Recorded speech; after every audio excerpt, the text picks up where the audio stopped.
Las actas de las sesiones 258 y 259 se dan por aprobadas por no haber sido objeto de observaciones. A continuación, le otorgará la palabra al señor secretario para dar lectura a la cuenta.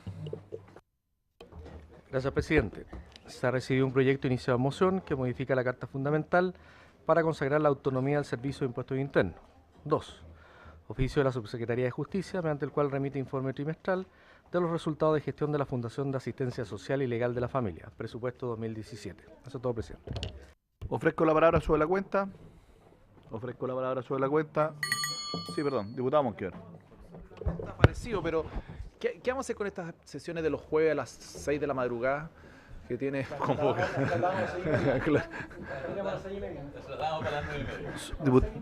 Diputado Monkever. Yo acostumbro a dormir y ir a dejar a mi hijo al colegio, entonces no me da para llegar a las 6. Yo entiendo, bro.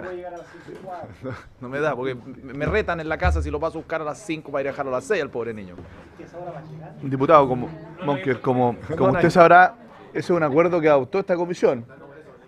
Y yo no tengo ningún problema si es que efectivamente hay una propuesta alternativa que sometida a consideración de la comisión podamos revisar.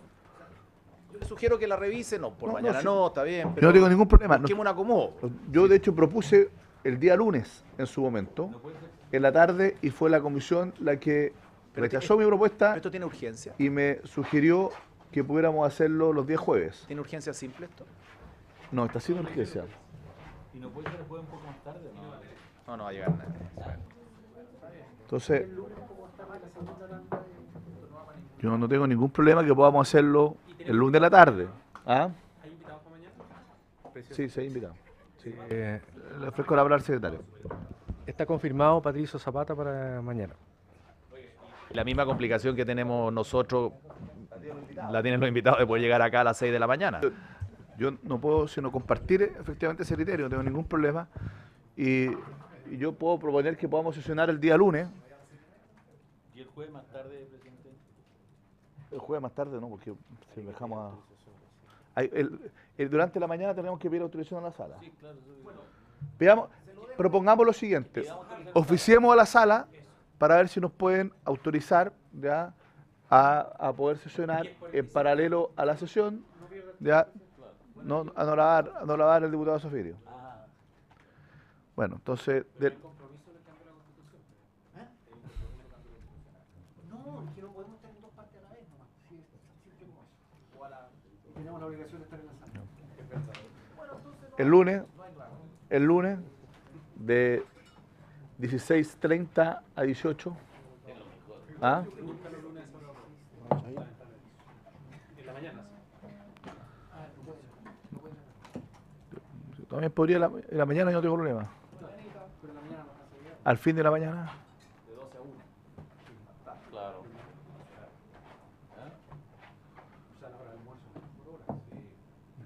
De 12 a 13:30. ¿Le parece que podamos acordar cambiarlo? Pero mañana ya está citado Patricio Zapata, la última sesión mañana con los jueves acá, con Patricio Zapata. ¿Ah? ¿Ah? No, pero es que pero resolvámoslo al tiro, yo propongo... Hay reglamento de 10:30 a 12. Hay reglamento de 10:30 a 12 los lunes. Por eso, de 12 a 13:30. Esa depende de nosotros nomás, pues la hacemos de 10 a 11. Sí, ningún problema. Pasamos al tiro la otra de 12 a 1. De 12 a 13:30. ¿Le parece? De 12 a 13:30. Así se acuerda. Antes de entrar a la orden del día, además, nosotros ayer acordamos que el señor secretario nos iba a informar respecto de la subcomisión de mociones.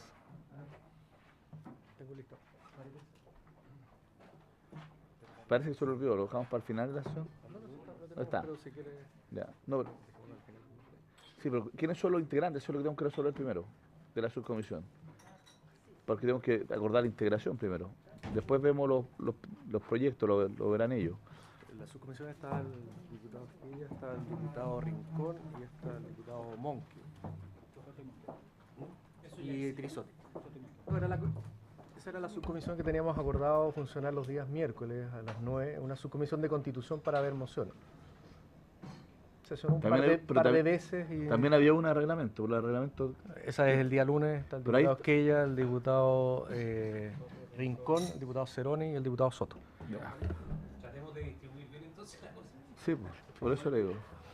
Bueno, ¿les parece que podamos mañana tratar de resolver aquello para poder empezar a avanzar con los proyectos que tenemos a la orden del día? Pero ya está claro. ¿Le puede enviar, por favor, los antecedentes a los diputados de quiénes son?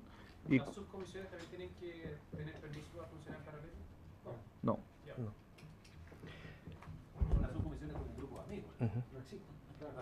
Presidente, el, Señor secretario. no, para efectos de reglamento, les recuerdo que para adoptar el acuerdo de sesionar en Santiago los días lunes necesitamos tener 7 diputados Ah, tiene razón. de acuerdo, así que tenemos que dejarlo pendiente.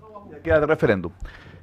Bueno, mañana vamos a resolver el tema de la subcomisión y la integración, pero lo que le quiero pedir, señor secretario, es que le envíen la información de las mociones que están y también de los diputados que hoy día la integran para las dos subcomisiones que existen, la de reglamento y la de mociones, para los efectos de poder acordar mañana una integración definitiva y fijar el procedimiento para trabajar en subcomisiones y avanzar tanto en las mociones como en los cambios reglamentarios. ¿Le parece a la comisión? Así se acuerda. Entrando a la orden del día, en primer lugar corresponde discutir el proyecto iniciado en moción que modifica el artículo 66 de la Carta Fundamental para rebajar el quórum de aprobación de las leyes orgánicas constitucionales, boletín 10.225-07, con urgencia suma. Que el primer punto de la tabla, no importa, es una cosa bien sencilla, lo que pasa es que ese proyecto fue aprobado en general en la comisión, se envió a la sala con el rechazo de esta comisión del artículo, que el artículo único del proyecto, la sala aprobó la idea de legislar, pero lo remitió nuevamente a esta comisión porque se presentó una indicación por el diputado Soto y este presidente en relación a la incorporación de un artículo transitorio y por lo tanto lo único que tenemos que hacer ahora como comisión es poder pronunciarnos respecto de la indicación que está en el comparado y que luego va a explicar el diputado Soto que viene entrando. ¿Solo respecto a la de ustedes? Es que la única indicación que se presentó a la sala. Lo otro ya está votado, sí. Está rechazado en la sala, en la comisión y pendiente de votación en la sala. Señor secretario. Sí, simplemente aclarar de que la sala no se pronunció respecto a la idea de legislar, sino lo mandó un nuevo informe con la indicación a la comisión.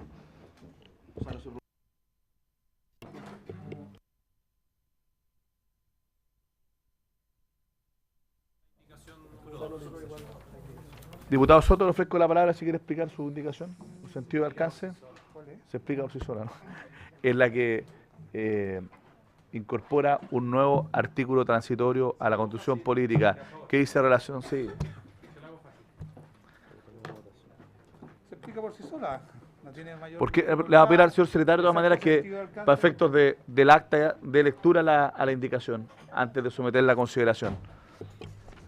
Presidente, la indicación, hay dos indicaciones.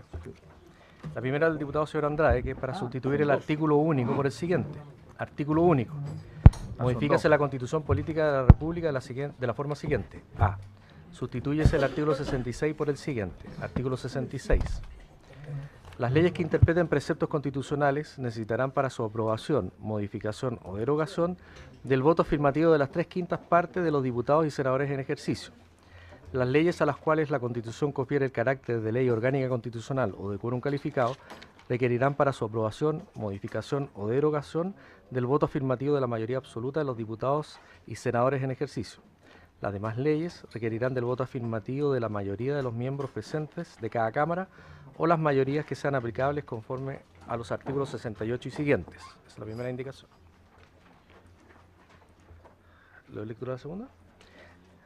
Perdón, y la segunda parte de la indicación dice, B, reemplázase en el inciso segundo de la disposición transitoria 13ª la expresión de las 3/5 partes por de la mayoría absoluta. Y finalmente una indicación de los diputados Chaín y Soto, que es para agregar el siguiente artículo transitorio. 29ª, la entrada en vigencia de esta reforma será el inicio de la siguiente legislatura en que se promulgue. Son dos indicaciones, entonces, las que tengo que conocer. Queremos hacer una observación. ¿Está el diputado Andrade? ¿Quiere explicar su indicación, diputado Andrade?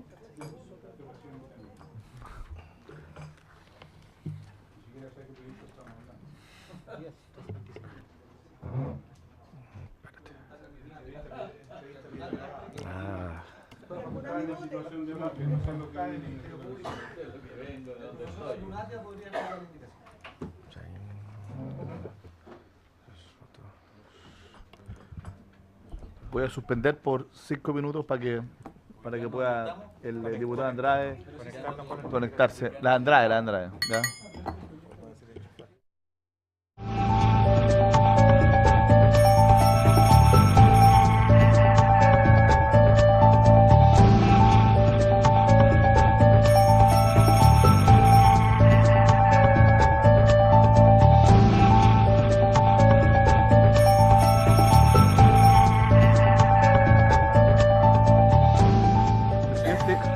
Un grupo de diputados en forma transversal hemos estado trabajando un conjunto de reformas a la Constitución de distinta naturaleza, una especie de misceláneo. Yo sé que no es muy lindo hablar de misceláneo cuando se trata de la Constitución. Uno de los temas que estamos conversando en el marco de ese conjunto de reformas es el que estamos hablando, es este. Entonces, nuestro interés no es tratarlo como un tema por sí solo, sino que en el marco de un conjunto de fórmulas más amplias. Entonces, quisiera pedir la anuencia de la comisión para que no lo tratáramos ahora, lo dejáramos pendiente y lo viéramos en el marco de una, entiendo, muy pronta propuesta que haremos en materia de varias modificaciones constitucionales. Yo entiendo que está con urgencia, pero si la comisión tuviera la disposición de dejarlo pendiente, sería mucho más conveniente, porque si lo votamos tal cual está, no en el marco del conjunto de otras cosas que hemos conversado, probablemente las voluntades no van a ser las mismas que si lo hacemos en el marco de un contexto más amplio. Presidente, muchas gracias, y si tiene la gentileza de consultarlo, sería fantástico. Muy bien, diputado Andrade, lo que ocurre es lo siguiente. Yo no tengo ningún problema porque todavía estamos dentro de plazo para poder dejarlo para la próxima semana, pero tenemos una urgencia calificada de suma por el Ejecutivo y por lo tanto estoy obligado a que la próxima semana sí nos pronunciemos respecto al proyecto. Y si tiene la suma urgencia es porque alguien de los autores le pidió al Ejecutivo que le pusiera suma urgencia. Entonces, por eso yo lo que le quiero plantear es que esto no depende de la comisión, entonces habría que hablar con los autores, no sé si usted es uno de los autores efectivamente de la moción, es uno de los autores, para que el Ejecutivo le retire la sumurgencia y que se pueda acceder a plenitud de lo que usted ha solicitado. Yo, por lo menos por ahora, lo único que puedo someter a consideración de la comisión es que lo saquemos de tabla hoy día y que si se mantiene la sumurgencia, lo coloquemos la próxima semana. Si se retira la sumurgencia, perfectamente es posible suspender la tramitación del proyecto hasta que se pueda contar con uno que modifique de manera más integral la Carta Fundamental. ¿Le parece a la comisión? Así se acuerda. Bien.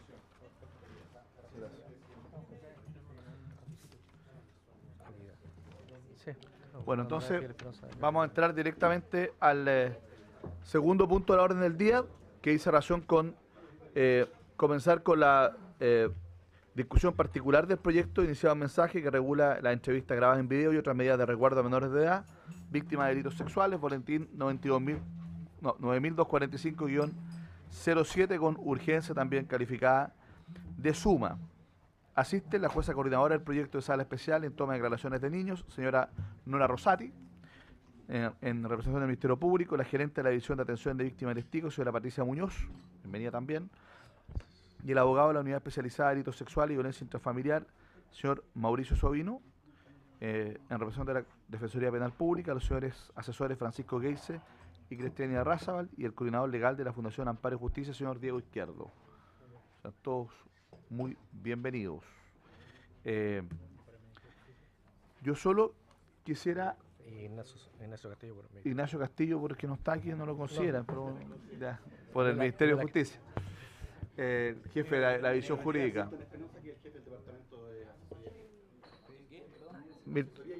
Sí. A ver, lo primero que yo quisiera es que tenemos algunas solicitudes de audiencia respecto a este proyecto, pero estamos citados para comenzar a votar. Yo creo que está bien que comencemos a votar sin perjuicio de aquello. Yo quiero que la comisión acuerde solicitarle, por ejemplo, al Colegio de Abogados, que pidió ser oído en esta comisión, que nos envíen su posición por escrito respecto al proyecto. ¿Ya? Sí. ¿Y cuál es el tema que le interesa? No lo sé. Pidieron ser recibidos. Pidieron ser recibidos por la comisión. Ya eso fue lo que pidieron. Entonces, pero disculpe, yo le quiero pedir que por favor cuando pidamos la palabra lo hagamos a través del presidente, que nos ordenemos un poquito. ¿Le parece a la comisión que le podamos solicitar un informe por escrito al Colegio de Abogados y otras instituciones o interesados en este proyecto? ¿Sí? Y que lo podamos incorporar, por lo tanto, de esa manera a la carpeta del proyecto. Así se acuerda. Bueno. ¿Quedaron algunas consultas pendientes de responder? ¿O no? ¿O está? Sí.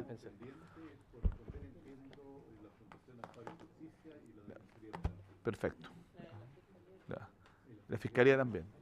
Señor secretario, ¿así, sí. Así es? A ver, perdón, le voy a pedir que me informe el señor secretario quiénes quedaron pendientes de la sesión pasada. Efectivamente, la Defensoría Penal Pública que quedó pendiente, también el Ministerio de Justicia. Ya. Y la Fiscalía también tenía algunas observaciones. Perfecto. Vamos a darle la palabra por 5 minutos a cada uno para que puedan hacerse cargo, digamos, de las consultas para poder comenzar a votar. De todo, hay muchas indicaciones y creo que es interés de todos que empecemos ya a votar este proyecto. En primer término le doy la palabra al representante del Ministerio de Justicia, señor Ignacio Castillo, luego a Amparo y Justicia, a la Fiscalía y después a la Defensoría. Muchas gracias, señor presidente. Efectivamente fueron muchísimas las preguntas que se levantaron en su oportunidad que decían relación básicamente con el Ministerio de Justicia. Voy a ir por probablemente aquellas que son más importantes y aquellas que además dicen relación con la minuta explicativa, perdón, con la indicación que presentó también el Ejecutivo respecto a este proyecto, sin perjuicio probablemente de terminar con algunas otras observaciones que me parece que son importantes de considerar por parte de esta comisión, honorable comisión. La primera no diría crítica, sino que más bien observación que se planteó fue respecto de la entrada en vigencia del proyecto y básicamente la posibilidad de que el mismo tuviese una entrada en vigencia gradual, asimilando a lo que fue en su momento el inicio de lo que fue la reforma procesal penal. Básicamente porque ello tenía al menos 3 virtudes. Una virtud que tenía que ver con la posibilidad de poder ir preparando a aquellos que fueran entrevistadores para los efectos de hacer las entrevistas investigativas, como participar como entrevistadores en la declaración judicial. Segundo, para los efectos de poder generar también las implementaciones de salas que se requieren para los efectos de poder llevar a cabo tanto las entrevistas investigativas como las entrevistas en declaración judicial, como asumimos también para los efectos de ir pudiendo hacer una especie de evaluación y revisión del proceso para, en el caso en que se adviertan algunas deficiencias o que se advierta alguna necesidad de modificación, tener tiempos para los efectos de poder generar esas modificaciones. El Ejecutivo en ese contexto se reunió con instituciones incumbentes y trabajamos una propuesta de entrada en vigencia gradual, que es la que se manifiesta en la indicación presentada por el Ejecutivo. Básicamente, como decía al principio, la intención de la propuesta de gradualidad apunta a 3 etapas de gradualidad. En una primera etapa, básicamente, digamos, que el procedimiento comience en aquellas regiones que son más bien extremas, junto con la región de Talca, para los efectos después de ir acercándose hasta la región metropolitana. ¿Por qué se tomó esa decisión o por qué se tomaron esa gradualidad? Básicamente desde el punto de vista de la cantidad de causas que ingresan hoy día al sistema, la necesidad de implementación de salas, como la cantidad de entrevistadores que se requerían. Entonces, en ese contexto, la primera etapa de la entrada en vigencia se propone por parte del Ejecutivo que ingrese a transcurridos 6 meses después de publicado en el Diario Oficial el reglamento, a calor del artículo 28 del proyecto que ustedes están hoy día comenzando su discusión en particular, y particularmente las regiones 15ª, primera, segunda, séptima, 11ª y 12ª. Luego una segunda etapa que entraría en vigencia transcurrido 18 meses después de publicado en el Diario Oficial el reglamento, y en las regiones 3ª, 4ª, 8ª, 9ª y 14ª. Y por último, 24 meses después de publicado el reglamento, en las regiones 5ª, 6ª y 5ª, 6ª, 10ª y región metropolitana. insisto, la decisión respecto de ella fue una decisión que tenía que ver básicamente con ingresos de causas, con necesidad de entrevistadores y con disponibilidad de salas. Otra inquietudes que se plantearon por parte de los invitados, también de los honorables diputados, hacía relación con la categorización de delitos que están en el artículo 1 del proyecto. El Ejecutivo en este contexto entonces lo que hace es proponer un reordenamiento, por así decirlo, de las categorías de delitos a los cuales se le aplicaría este sistema de entrevista videograbada, básicamente concentrándonos en aquellos delitos que son delitos de crímenes donde hay una participación, uno diría, bastante relevante por parte de un niño, niña o adolescente. Desde el punto de vista más relevante en la tipicidad, se elimina el infanticidio y el homicidio en riña.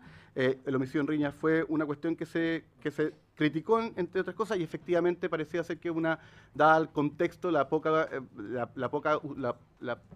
prevalencia que tiene en el sistema punitivo, consideramos que era razonable su eliminación, y se incluyeron en cambio otros delitos como por ejemplo las figuras de secuestro, de sustracción de menores en su completitud, o sea, en completitud en sentido de cuando aquellas constituyen un delito de crimen, porque también nos parece que en ellas es razonable la aplicación del proyecto. Se incluyeron básicamente las hipótesis calificadas de los incisos 4º y 5º del 141, o sea, del secuestro, como a su vez también la del artículo 142 de la sustracción de menores, que en estricto rigor se podía decir que estaban ya en el proyecto, o sea, en la versión original que había sido aprobada por el Senado, pero en una forma de redacción que era un poco más compleja. Perdón, presidente, pero aquí veo que está el 395, el 395 no es secuestro ni sustracción. Efectivamente, se incluyen además la castración, la mutilación de miembro importante. Yo quiero pedir que no tengamos diálogo, porque si está hablando, que podamos después...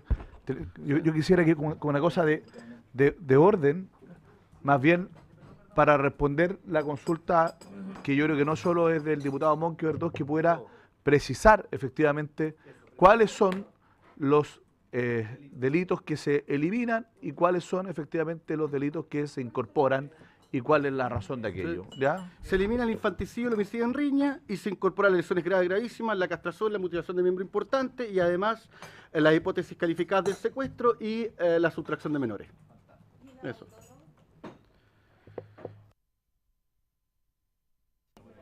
Bueno, después pregunto... Luego dentro de otras de las cuestiones que se plantearon como también objeciones o más bien algunas prevenciones que se podían hacer respecto al proyecto, era básicamente la protección que tenía que tener el sistema respecto de la utilización de la entrevista investigativa en el contexto del juicio oral. Y para esos efectos, entonces, lo que se hace es que se propone un nuevo artículo, el artículo 12, un nuevo artículo 12, que lo que haría básicamente es prohibir que los testigos den cuenta del testimonio de la entrevista investigativa en el contexto del juicio oral, con lo cual lo que se busca evidentemente es proteger y evitar, por así decirlo, los testimonios de oída que de alguna manera permitirían que terceros, testigos, insisto, distintos a los peritos, testigos que tomando conocimiento porque ven, por así decirlo, la entrevista investigativa, después puedan ir a hacer referencia a la misma en la declaración judicial. Esta es una forma de proteger el juicio oral también como el escenario propio de la contradictoriedad y, por así decirlo, del momento del enjuiciamiento. Luego probablemente la modificación... una de las cosas que también se planteó por parte de algunos diputados y también lo mencionó en su oportunidad la excelentísima Corte Suprema en su informe, era que el proyecto dispersaba mecanismos de protección para los testigos y las víctimas, niños y adolescentes, en dos etapas distintas del proyecto. Lo que se pretende por parte del Ejecutivo es establecer un nuevo título en el proyecto, el título 3º, que agrupa, como ustedes verán, todas las medidas de protección que estaban dispersas en el articulado en un único título específico sobre medidas de protección para los niños, niñas y adolescentes. Y por último, la forma de entrada gradual, que ya la expliqué en su integridad. Ahora, dicho eso, sobre probablemente una de las dos cuestiones más relevantes que se plantearon en el debate y en la discusión, y que creo que vale la pena conversarlas, o sea, que vale la pena analizarla, tiene que ver una con la inclusión de los testigos o los imputados en el proyecto. Hoy día el proyecto incluye a las víctimas y los testigos y no incluye a los imputados. De hecho, hay una indicación de un honorable diputado que incluye a los imputados. Y en algunas, por parte de algunos honorables diputados se planteó la posibilidad de excluir también a los testigos o bien analizar la posibilidad de incluirlos a todos, excluir a los testigos o incluirlos a todos. La verdad es que el proyecto originalmente pretendía básicamente hacerse cargo de un problema relevante que era el problema de la victimización secundaria y evitar que el niño y adolescente que se enfrenta al proceso penal sufra en el proceso una doble victimización. Eso efectivamente tiene más relación, se relaciona mejor, obviamente, con las víctimas que con los testigos. Sobre todo porque lo que uno tiene que poner acá en juego en términos de ponderación de intereses y derechos fundamentales en conflicto tiene que ver, por un lado, el interés de los niños y, por otro lado, también el interés del imputado para los efectos de poder tener un debido proceso, que en este caso en particular se relaciona con el derecho a confrontar al testigo de cargo o a la víctima, entendiendo a la víctima como testigo. Perdón, disculpa, a ver, disculpa que le interrumpa, pero primero yo quiero hacer una observación de forma y después de procedimiento. Lo primero, de forma, la verdad es que el Ejecutivo ingresó anoche estas indicaciones, cuando tuvimos tiempo suficiente como para que lo hubiese ingresado con mayor anticipación, para que todos los diputados pudieran haber estudiado la indicación del Ejecutivo y no que ingresaran anoche cuando hoy día se empieza a votar, ¿ya? Entonces dimos varias ampliaciones de plazo de indicaciones, así que me parece que no es la forma en que uno quisiera que una indicación tan relevante como esta se presentara al punto de vista de los tiempos.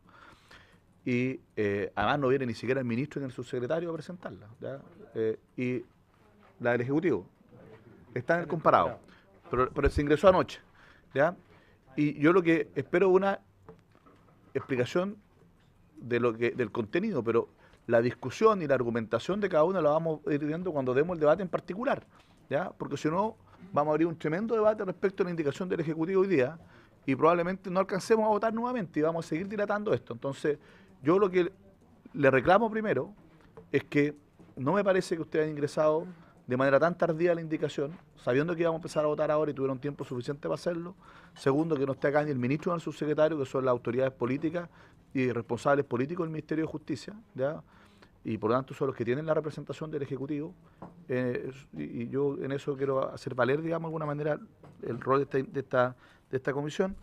Y en tercer lugar, yo lo que quisiera que usted nos explique muy brevemente, digamos, el contenido, pero la discusión y el desarrollo del mismo lo vamos dando punto por punto, porque vamos a tener que abrir debate después respecto de cada una de las indicaciones, y ahí usted la explicará y se le hará las consultas y al final la someteremos a votación, porque o si no, lo que va a ocurrir es que voy a tener que abrir un debate completo respecto a la indicación y vamos a pasar nuevamente esta semana sin empezar a votar este proyecto. Señor presidente, tomo nota respecto a su reclamo, se lo transmitiré a las autoridades. El ministro, lamentablemente, en este momento iba a comenzar en el Senado la discusión respecto al proyecto de 110 jueces, pero le voy a transmitir efectivamente su aprehensión y su molestia.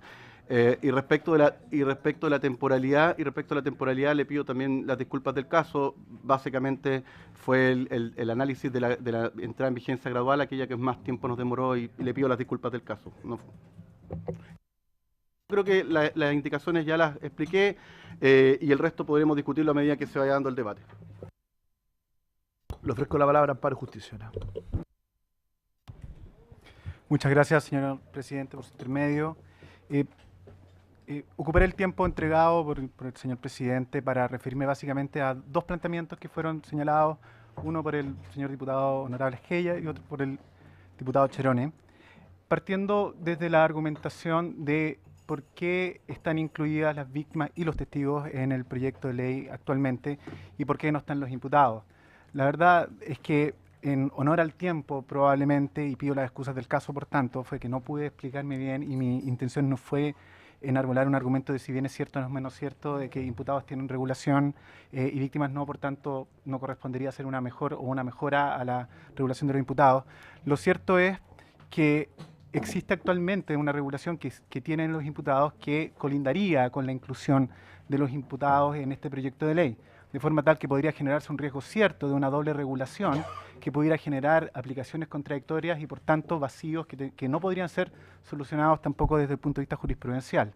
Asimismo, como lo señala el artículo primero, que es el objeto de la presente ley, esta ley tiene como finalidad tratar un asunto específico, una modificación de asuntos procedimentales, que tiene como finalidad básicamente prevenir la victimización secundaria de niños, niñas y adolescentes que han sido víctimas de delitos, y también están los testigos en cuanto son participantes involuntarios de un hecho que tiene, por supuesto, reviste los caracteres de delito, que por tanto están en el marco de un proceso penal.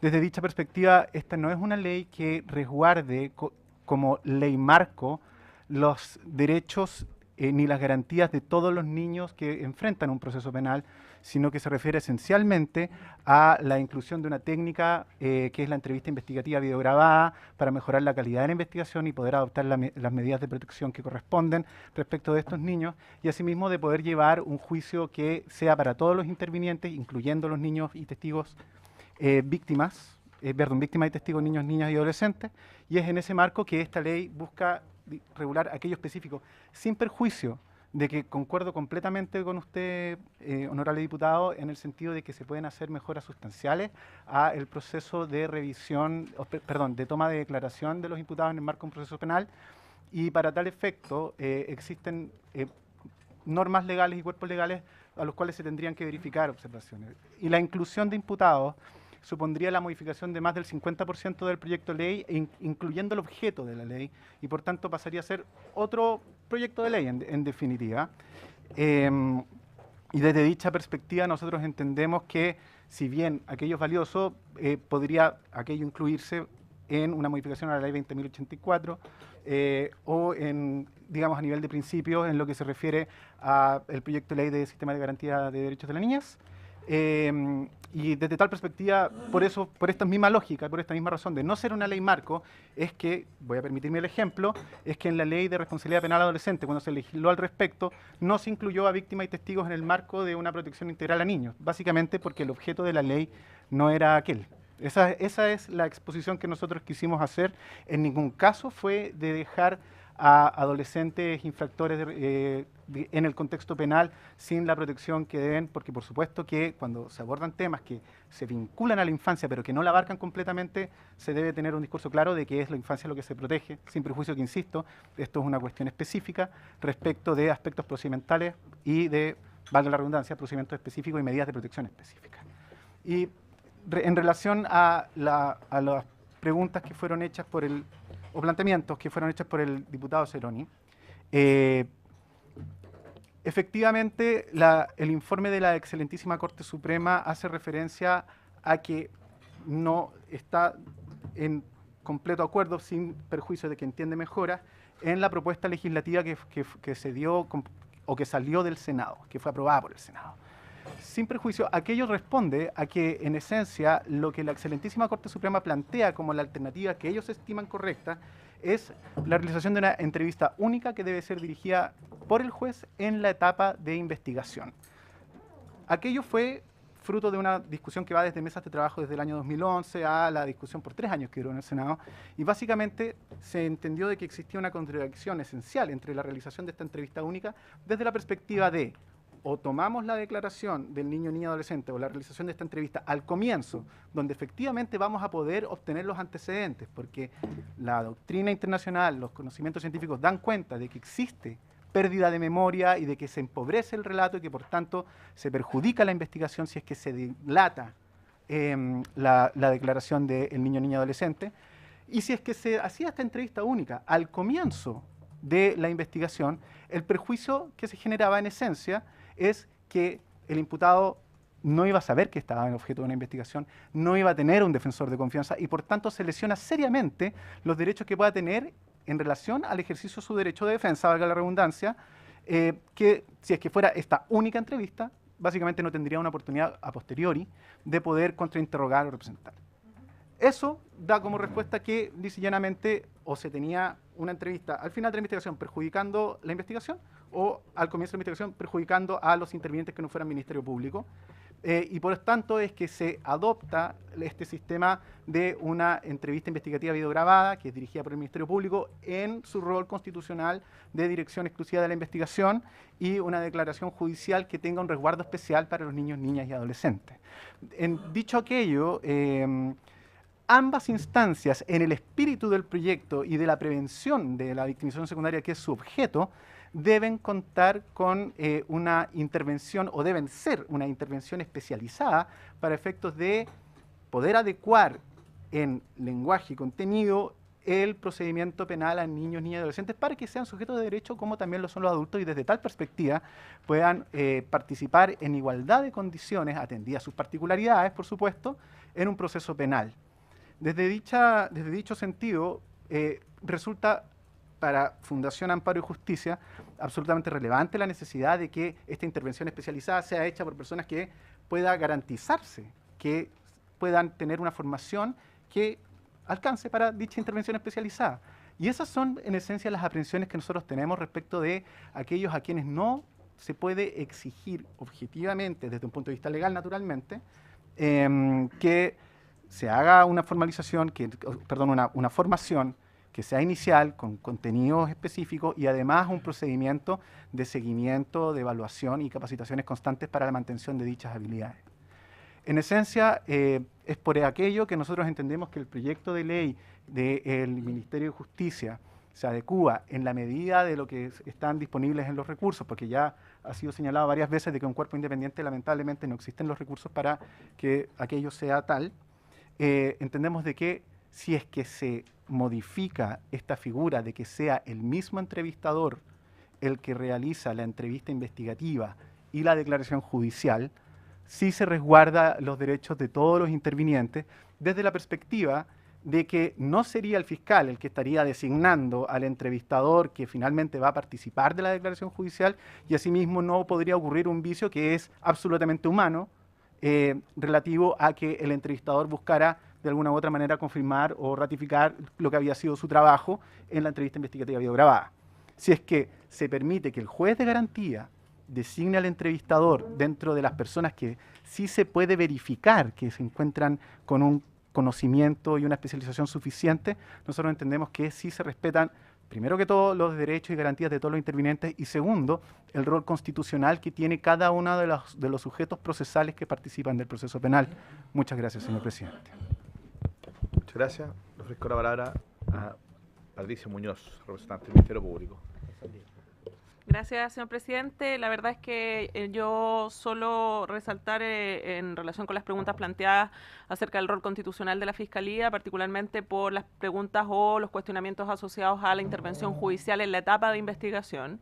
Y desde ahí resaltar la importancia que tiene hacer la distinción entre la intervención judicial que se da en la etapa de la declaración judicial y no mezclarla con lo que tiene que ver con la entrevista investigativa propiamente tal, que es resorte a través de la dirección exclusiva que la Constitución y la ley asigna al Ministerio Público de los fiscales de este país. Solo voy a decir eso y en razón de lo que se ha planteado por usted, señor presidente, poder argumentar en el contexto de la votación en el articulado que corresponda conforme a la palabra que se nos pueda conceder en ese contexto. Muchas gracias. Le ofrezco la palabra a don Francisco Geise, de la Defensoría Penal. Muchas gracias, señor presidente, y por su intermedio. Voy a referirme en primer lugar al tema de los menores imputados y su inclusión o exclusión del proyecto que ustedes están analizando.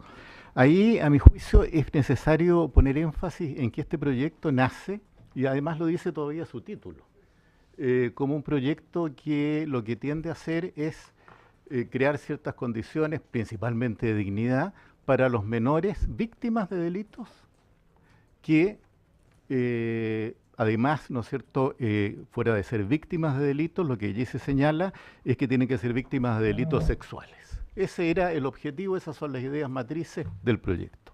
El proyecto fue ampliado a los testigos. Y ustedes ya han escuchado muchas intervenciones al respecto, pero yo les digo, ha sido ampliado a todos los testigos menores de edad, y todos los testigos menores de edad, es decir, hasta los 18 años, tienen la posibilidad de declarar en una sala especial. Es decir, vamos a tener testigos, que además pueden ser testigos de la defensa, declarando en una sala especial, gozando de ese privilegio. A nuestro juicio, si el proyecto fue ampliado a los testigos, no hay ninguna razón, ningún motivo para excluir a los menores imputados de esa misma posibilidad. ¿Qué es lo que busca el proyecto? Menos contacto de los menores de edad, de los niños, niñas y adolescentes con el sistema procesal penal. ¿Qué es lo que busca también? Que ellos declaren en salas especiales, que haya un intermediario o entrevistador. Pues, francamente, no hay ningún motivo para excluir a los imputados menores de edad de la posibilidad de declarar en esas salas especiales en el juicio oral.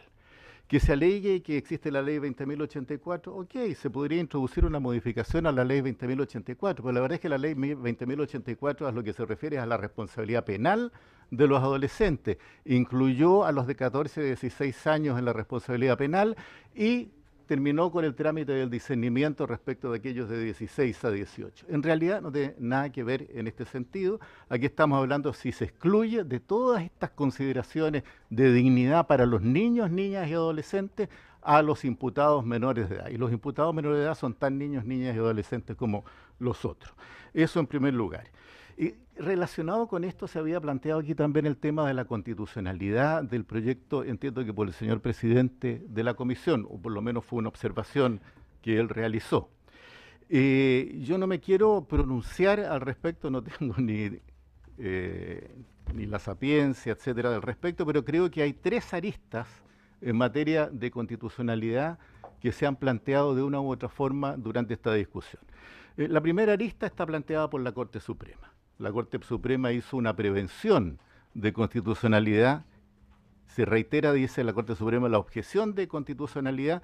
¿Por qué?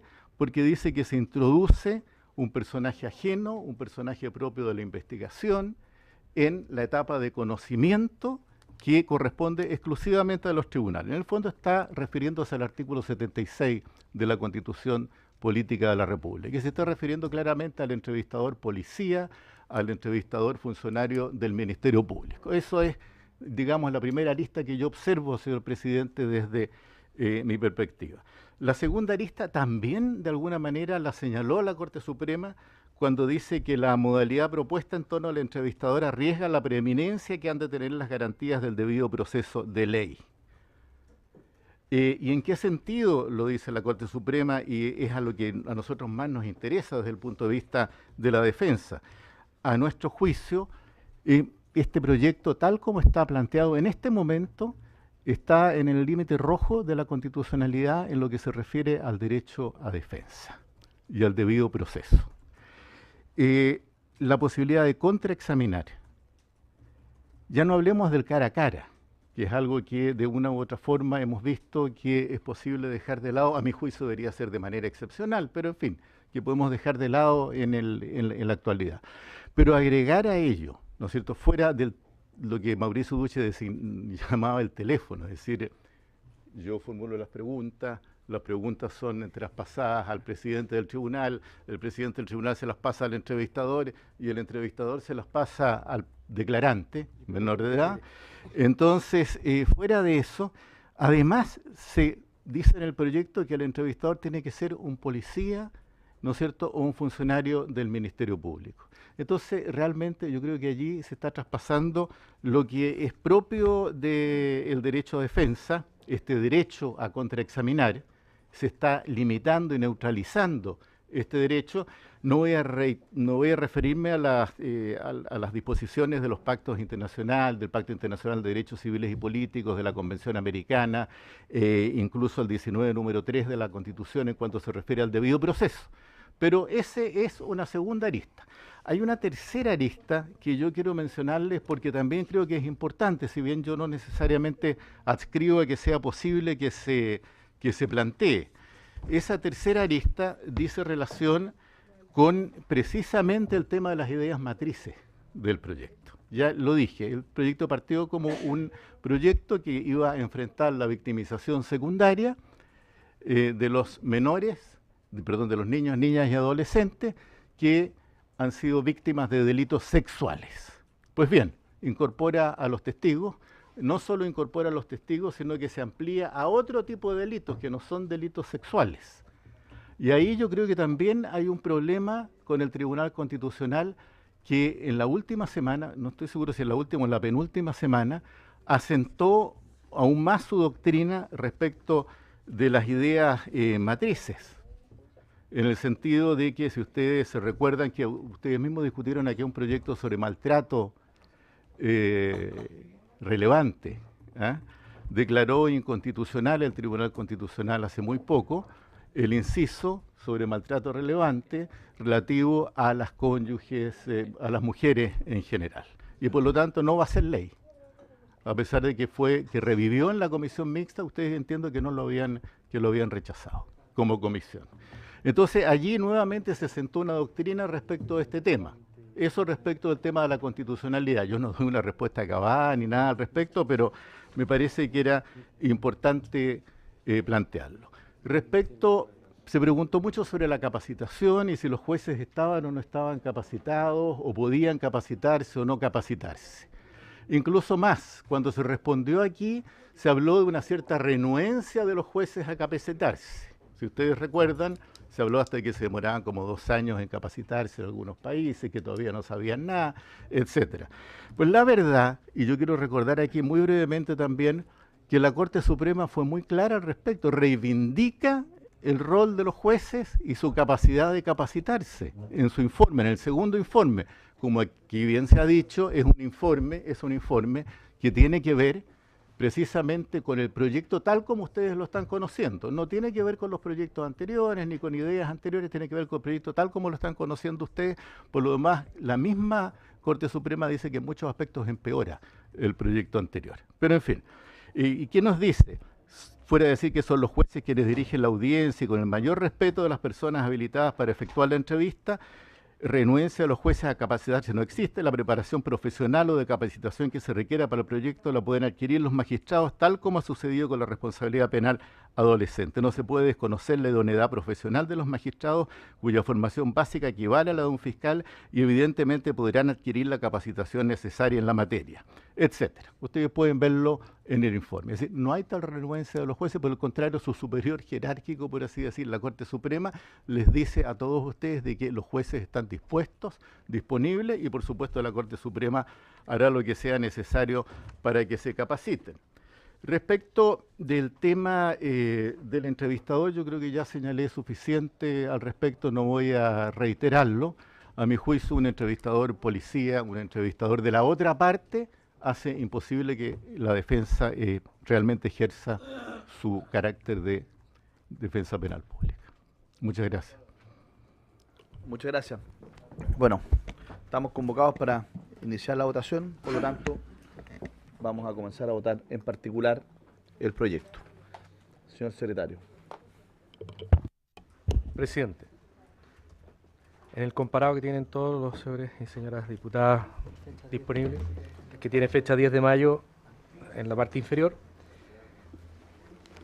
hay una primera indicación que es previo al inicio del análisis de las disposiciones del proyecto, que es de los diputados Chaín y Rincón, que es para modificar en todo el cuerpo de la presente ley, cada vez que se mencione la expresión menor de edad, reemplazarlo por la expresión niño, niña o adolescente.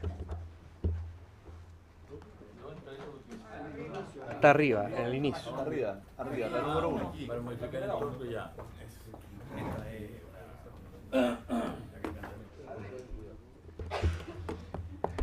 Para adecuarlo a las convenciones internacionales. ¿Le parece a la comisión? Presidente. ¿O la tengo que votar? Sí. Diputada Rubilar. Sí, gracias, presidente. Yo solamente hacer la salvedad de que la hice en una comisión pasada, que la ley marco de la infancia no tiene niño, niña y adolescente, tiene niño y niña. Entonces, por favor, hagamos una mínima concordancia, entonces decidamos si esto es niño, niña, adolescente, y ese cambio vaya al Senado en la ley marco o al revés, pero puede cambiar en la ley marco si el Ejecutivo plantea que lo va a cambiar allá, pero lo lógico es que haya una mínima concordancia entre los proyectos que es el Ejecutivo. Yo entiendo que esa distinción tiene que ver también para hacerse cargo de la nomenclatura que utiliza, digamos, y las definiciones que utiliza también la Ley de Responsabilidad Penal Adolescente. Yo imagino que, efectivamente, como estamos hablando del proceso penal, es bueno poder incorporarlo expresamente. de adolescentes. No, por eso, por lo mismo, niñas, niños, adolescentes, creo que es más omnicomprensivo. Diputado Zafirio.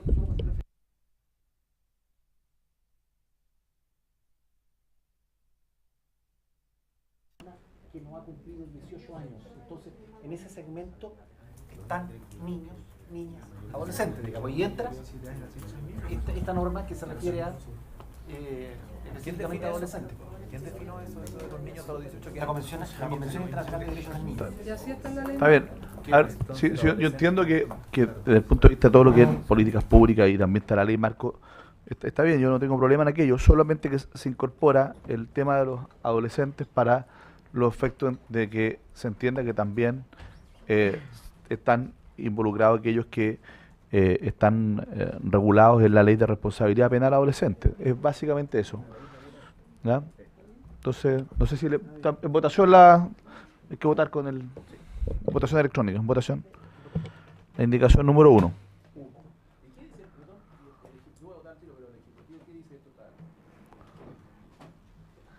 Efectivamente, estamos en votación. Estamos en votación. Estamos en votación, no puede. ¿Puedo finalizar la votación? Y nadie vota. Eso se va a borrar. Se va a borrar. Sí, no. No, pero perdón, déjame conducir a mí estamos en votación, terminemos la votación y después puede aclararlo. ¿Terminó? No, pero tiene que anunciarlo al señor secretario.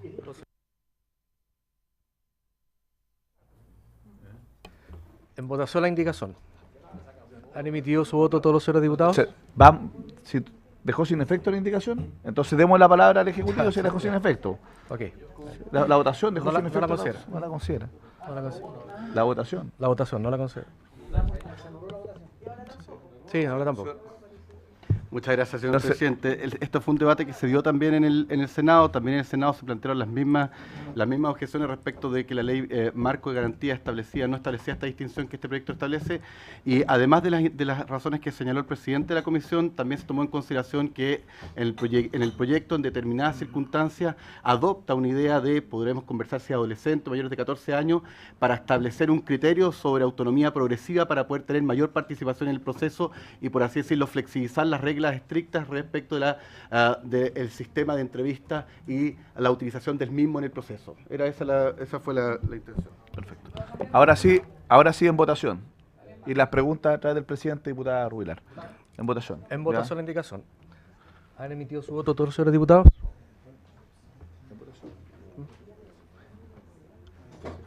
Resultado de la votación. Está aprobada la indicación por 8 votos a favor y 1 abstención. Aprobado. Señor secretario, de lectura la indicación que tiene el número 2 del diputado Cheroni. Presidente. El artículo primero, por el siguiente.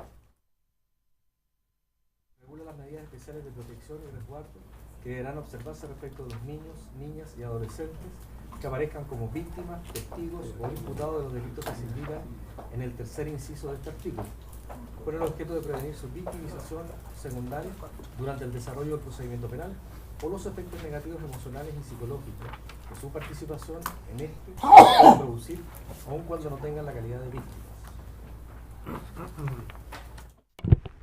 Diputado Cheroni.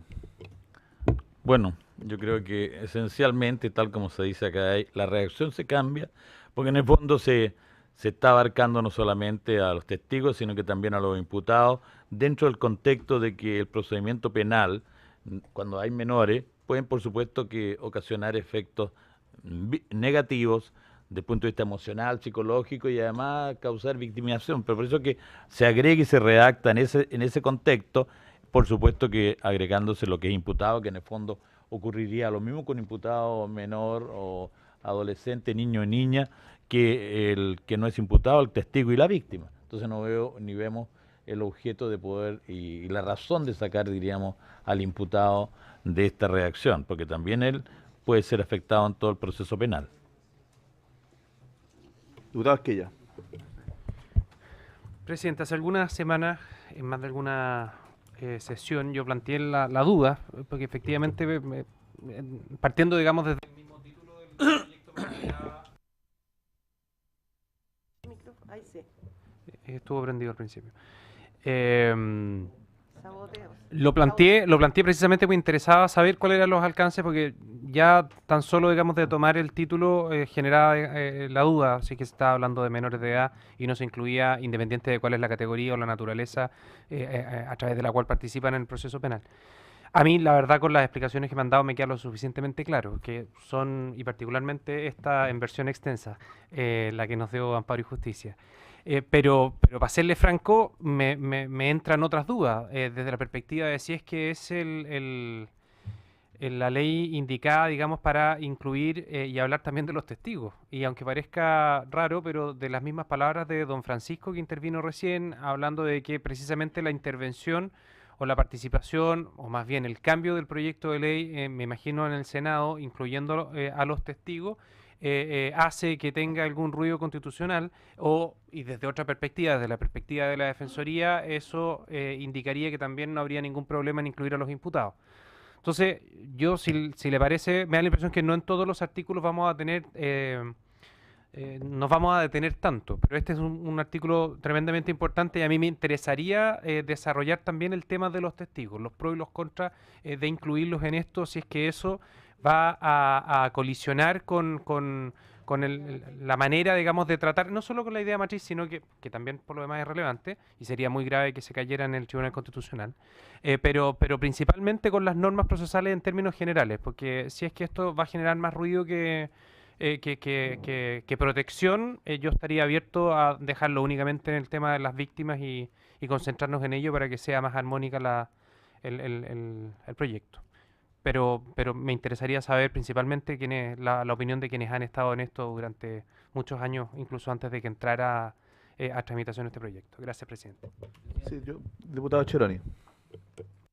La verdad es que yo no veo el argumento tan contundente como para realmente dejar a los imputados fuera, cuando estamos hablando de la protección de niños y niñas y adolescentes para todo el efecto de la tramitación en un proceso penal y los daños que ello puede causar.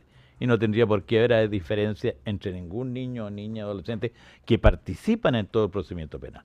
No veo la razón de fondo, sobre todo en un tema como este, que precisamente se está regulando todo lo que es el tema de interrogación, y que ese sistema de interrogación no afecte precisamente a los niños en la forma en que se hace. Y esa forma en que se haga va a afectar no solamente al que es víctima, sino que también al testigo y al imputado. O sea, con ambos tenemos que tener una igual protección de los efectos psicológicos que le pueden producir la forma de interrogarlo, contrainterrogarlo, igualmente al imputado, porque va a tener que declarar. Y no porque sea imputado vamos a considerarlo que es un delincuente que puede no serlo finalmente, sino que simplemente un imputado. Diputada Turres. Está viendo, presidente, el proyecto de ley, las disposiciones generales. Claramente el proyecto a lo que apunta es a la doble victimización o triple victimización. Y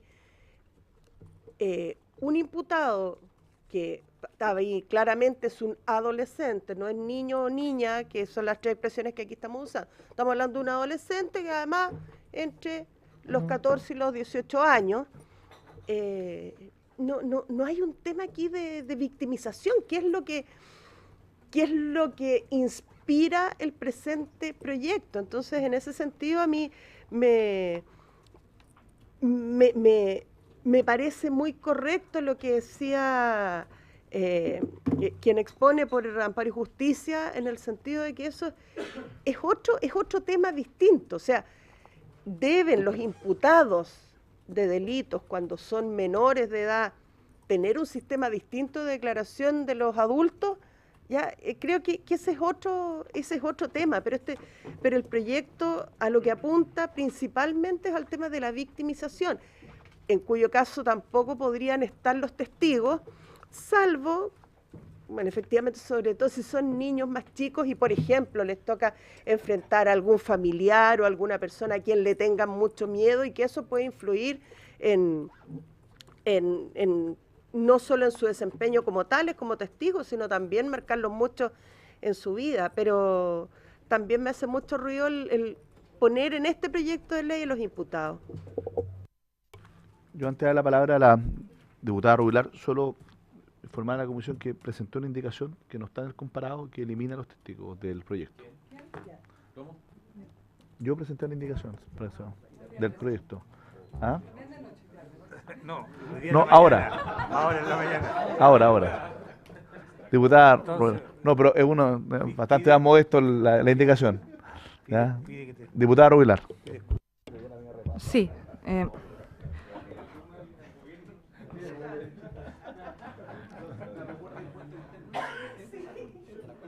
Ya. Muchas gracias, presidente. Yo creo que aquí hay algunas complicaciones que tienen que ver con cuál es el objetivo de la ley. Porque si efectivamente este proyecto nace, y bien lo decía la Defensoría, como un proyecto que crea un sistema para los niños, niñas y adolescentes víctimas de un tipo de delitos. Esa es la idea de este proyecto de ley, así nace. Que el Senado después haya incluido otros delitos, que haya refrendado el Ejecutivo y que incluso tengan algunas indicaciones de otros parlamentarios para aumentar más. Obviamente que ha complejizado este debate, porque no es lo mismo hablar de delitos sexuales que hablar de lesiones graves, castraciones, qué sé yo, en algún momento homicidio con riña, etcétera. Entonces, hay que bien, y querámoslo o no, hay que ponerse en el contexto de qué es lo que vamos a aprobar en lo que viene. Yo personalmente creo que este es un proyecto que, parto de la base de que los imputados adolescentes tienen que tener las mejores condiciones para declarar. Hay un principio de inocencia, podrían ser inocentes, efectivamente, y hay que cuidarlo. Pero ¿es esta ley la que va a regular el proceso de declaración de todos los niños en el proceso penal? No, porque no es el objetivo de esta ley. Esta no es una ley que regula el procedimiento de todos los niños que van a entrar en el proceso penal. Esto busca resguardar y generar un mecanismo de protección, de revictimización de niños víctimas de ciertos delitos. La Defensoría plantea, y obvio es parte de su trabajo, su preocupación por los imputados. Pero también debería preocuparse entonces por qué los imputados menores de edad de otros delitos no van a tener este procedimiento. Porque aquí hay un montón de delitos que quedan fuera. ¿Ah? Por su intermedio, presidente. Entonces, ¿por qué? Porque este no es un tema que regule procedimientos de todos los niños que van a enfrentar el proceso penal. No es esa la ley. Esa es otra ley. La veremos si es en la ley de responsabilidad penal adolescente, si es en otra ley en particular, pero no es esta ley. Porque si no, la Defensoría tiene que pedir que estén todos los delitos donde puede haber un niño involucrado. ¿Ya? Perdón, presidente, no he terminado. Entonces, yo creo que puede haber testigos víctimas. Puede haber. Y por eso, obviamente, hay quienes defienden que haya víctimas y testigos dentro de este procedimiento, porque un niñito que ve cómo violan a su hermanito es un testigo, pero a la vez es una víctima. ¿Ah? Ahora, si esto va a enredar tanto como para terminar incluyendo los imputados, yo comparto la indicación del diputado Chaín, saquemos los testigos. Porque las víctimas son lo principal en este proyecto. Pero, insisto, este no es una ley marco que regula a todos los niños que van a enfrentar el proceso penal, para que lo tenga claro por su intermedio la comisión. Gracias por la aclaración, diputado Rubilar. Le ofrezco la palabra al diputado Soto. Bueno, en el mismo sentido, yo creo que en general siempre tenemos como el impulso a ir ampliando los objetivos de los proyectos de ley, tratando de abarcar más cosas. Eso es natural, porque no se legisla sobre un tema todos los días. Pero yo creo que aquí la prudencia indica que hay que tener un poquito de contención. El objetivo del proyecto de ley es muy definido y yo creo que deberíamos no apartarnos demasiado de ese objetivo. Creo que además de compartir los argumentos que ha dado la diputada Rubilar y otros aquí en la sala, también hay que ver el tema de recursos.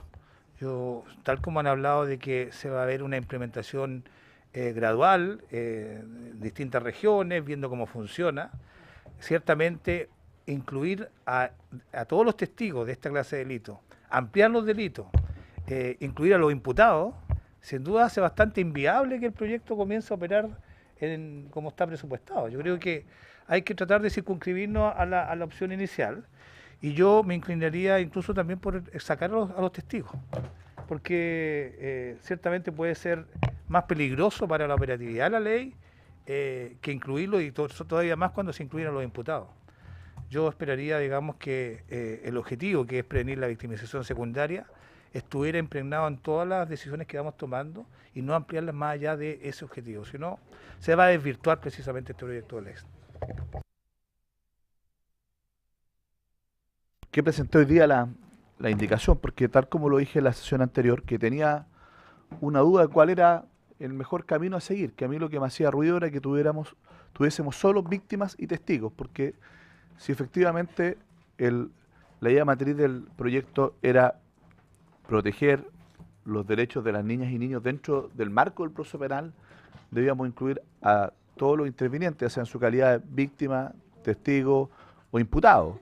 Si es que en realidad era evitar la múltiple victimización, ¿no es cierto?, de las víctimas, entonces deberíamos circunscribirlo a las víctimas, pero no incluir a los testigos. Y a mí me hizo mucha fuerza el argumento de constitucionalidad que dio el representante de la Defensoría, en el sentido de que efectivamente limitar tanto la contradictoriedad, ¿no es cierto?, el poder efectivamente contrainterrogar a los testigos y también al imputado si toma la decisión de declarar, la verdad que termina, a mi juicio, debilitando el derecho a la defensa y por lo tanto al debido proceso.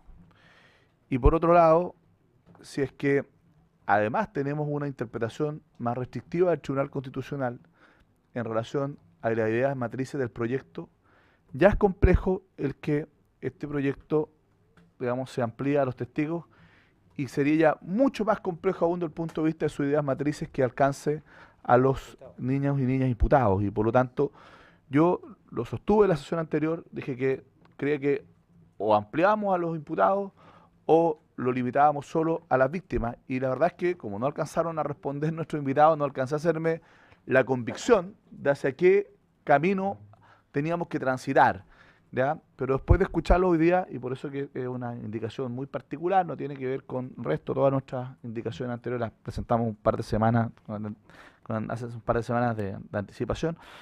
Por lo tanto, presenté esa indicación. Creo que eso de alguna manera salva adecuadamente varios temas de constitucionalidad que podrían eventualmente afectar al proyecto, y además, ¿no es cierto?, a mi juicio, se centra en las ideas matrices originales. Diputado Monkever, y yo le quiero pedir, sí, al representante de los ejecutivos, lo que pasa es que nosotros ya hicimos el debate respecto a estos temas, ¿ya? Entonces, si es que, porque me pidió la palabra el Ejecutivo, la representante del Poder Judicial, del Ministerio Público, si es que respecto de cada indicación, después de que ya hicimos el debate, vamos a abrir nuevamente un diálogo con todos, porque puede pedir la palabra la Defensoría, etcétera, la verdad es que no vamos a terminar nunca de despachar este proyecto, ¿ya? Diputado Monkever. Está bien, gracias, presidente. Oiga, está bien, yo entiendo su disquisición respecto de cuál es el objetivo del proyecto, que lo plantea también la diputada Rubilar, en torno a la victimización o cómo vamos a enfrentar el proceso penal respecto de los menores, o los niños y niñas y adolescentes. Pero me sigue sin convencer su indicación de limitarlo solamente a la víctima. Y me sigue sin convencer porque ¿cuál es la diferencia? Porque esto hay que llevarlo ejemplo, porque cuando uno habla de víctima o testigo, es bastante, un término bastante amplio y es un término bastante nominal, por así decirlo. Pero cuando llevamos esto al ejemplo de el niño que presencia la violación versus el niño que sufre la violación, siendo dos hermanos, primos, amigos, ¿cuál es la diferencia entre victimización secundaria de uno o de otro? O casa, ¿no es cierto? O digamos que ninguna. Entonces yo lo que planteo es que me sigue sin convencer su indicación. Desde ya creo que lo que viene del Senado es lo que corresponde. Yo votaría en contra de su indicación, precisamente por eso, porque si el argumento, yo me recojo de los argumentos que se han planteado acá, que es en relación con victimización secundaria que estamos tratando de evitar, y si esa victimización secundaria que estamos tratando de evitar, yo no logro comprender, no sé si alguien lo podrá dilucidar acá, cuál es la diferencia entre niño que sufrió el delito versus niño que lo presenció, o niña que lo presenció, o adolescente que lo presenció. A mi juicio, ninguno, sobre todo con el principio fundamental que viene en este proyecto de ley, que lo hemos escuchado permanentemente cuando se empiezan a discutir estos temas, que es el interés superior del niño.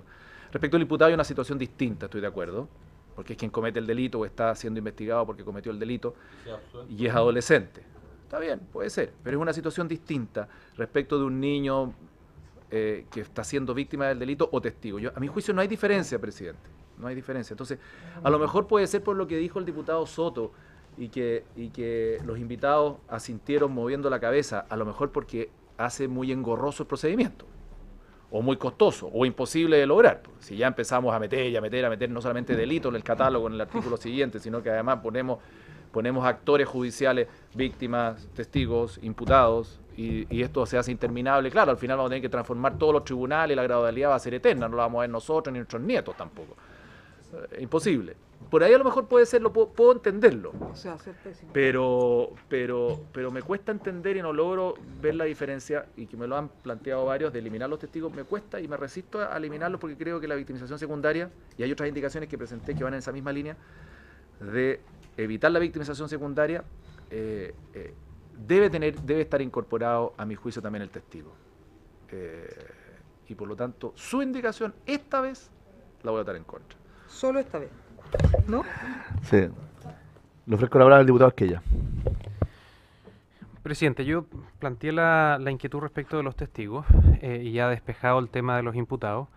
Y teniendo la vista el tema, en mi persona, digamos, teniéndolo despejado, teniendo la vista el artículo 308 y también teniendo la vista la ampliación del catálogo de delitos, la verdad es que me hace sentido de darle esa atribución al juez para que vea caso a caso. Porque hay ciertos casos en donde se podría estar afectando incluso el Estado de Derecho o la legítima, o sea, el derecho que tienen, digamos, a defenderse como corresponde contra preguntar, digamos. Todo eso podría eventualmente estar sujeto a una exclusión totalmente de derecho que está consagrada en la ley, siendo que lo que correspondía ahí es que una persona, conociendo el caso, aplicara criterio, y para eso están los magistrados. Entonces, desde ese punto de vista, yo me confiaría en el 308, pero yo entiendo su interés de avanzar rápido, pero sin ninguna duda es de los 3 artículos más relevantes que vamos a discutir. No se trata de abrir una nueva ronda de qué sé yo, pero si es que alguno de nuestros invitados, no por su calidad de invitados, sino que por su calidad de personas que han colaborado en esta materia y que han trabajado ya incluso antes de que salga la ley, tiene alguna apreciación distinta o quiere reforzar con un nuevo argumento, alguno que incluso pueda convencer al diputado Monker, yo creo que sería interesante, y con el compromiso de que esto no sea permanente, digamos, en cada uno de los artículos, porque de seguro van a haber muchos que vamos a avanzar bastante rápido. Un poco en la misma línea, yo creo que obviamente lo que ocurre es que aquí estamos legislando para que esto sea la regla única respecto, por eso que planteo para las víctimas, y ya existe la norma excepcional y tiene la atribución del juez para poder hacerlo en los casos que así lo califique para los testigos. En el 308 del Código Procesal Penal. Sí, no hay ningún problema. Yo le voy a dar la palabra ahora muy brevemente, ya que para que nadie piense que vamos a limitar el debate, pero muy brevemente a quienes me lo pidieron, pero de verdad, 1 minuto para poder comenzar a votar. Primero la indicación del diputado Cherón y después el resto. Muchas gracias, señor presidente. En realidad, yo ya menos de 1 minuto, porque de hecho todo lo que se discutió sobre el 308 era lo que yo quería plantear, la idea de que el 308 es una regla general de protección y solamente, no, ni siquiera se la tengo que leer porque ya está en manos del... O sea, que si la única razón por la cual en algún momento se incorporó a los testigos probablemente era por el valor epistémico que tenía la entrevista investigativa, pero efectivamente desde el punto de vista de la doble victimización, aquella se justifica más respecto de las víctimas y seguramente los mecanismos de protección del 308 subsanan adecuadamente la posible victimización que puede haber para los testigos. Efectivamente, testigos. Ya, magistrado Rosati. Sí, se escucha, a ver, difícil, pero en un minuto. Yo llamaría solamente al origen de esto, y que tiene que ver con fenomenología de delitos sexuales. La victimización secundaria se da preponderantemente en el tratamiento, en el mal tratamiento que hacemos del sistema penal completo de las víctimas de los delitos sexuales. Y ello es lo que lleva a tratar de no seguir siendo tan aberrantes, digamos. Dentro de ese contexto nació la sala especial, dentro de ese contexto Amparo y Justicia hace tiempo se está instalando, digamos, en el tema, y desde ese contexto es que salió, por lo tanto, esto. Ahora, efectivamente, si me preguntan en la realidad si hay un efecto pernicioso en los testigos de un delito sexual o los testigos de un homicidio, que son los que más uno ve, sí lo hay. Sin embargo, si se pretende seguir un camino en el cual van a quedar inmersos en una discusión tan importante como es la forma de hacerle las preguntas a alguien que ha sufrido un delito tan distinto al resto, como es un delito que conculca la indemnidad sexual o la libertad sexual, creo que el afán de coherencia que persiguen ahora definitivamente va a marcar y va a liberar el camino en adelante. ¿Por qué? Porque es en ese catálogo de delitos en donde se ve enfrentado el sistema a cómo lo hago declarar para, uno, ponernos al nivel de un adulto, pero además poder soslayar los factores de distorsión de ese medio de prueba al recogerlo, como son la vergüenza y otras cuestiones que son absolutamente, digamos, que van íncitas en el fenómeno de delitos sexuales. Eso, espero haber clarificado algo con eso. Segundo, ¿el sistema tiene el 308? Sí. ¿Hay sala especial sobre la base del 308? Sí. ¿Se ocupa? No como quisiéramos. ¿Está incluida en la utilización a través del 308 la sala especial para el imputado? Sí, a través de un acuerdo del MP con el DPP. No se ha pedido hasta ahora, no tengo noticia. Sin embargo, el hecho de generar todo este resguardo sobre la base de protocolos internacionales de toma de declaración, que es aquello a lo que se van a abocar ustedes, en relación a un imputado o en relación a otros que no son la víctima, va a ser difícil.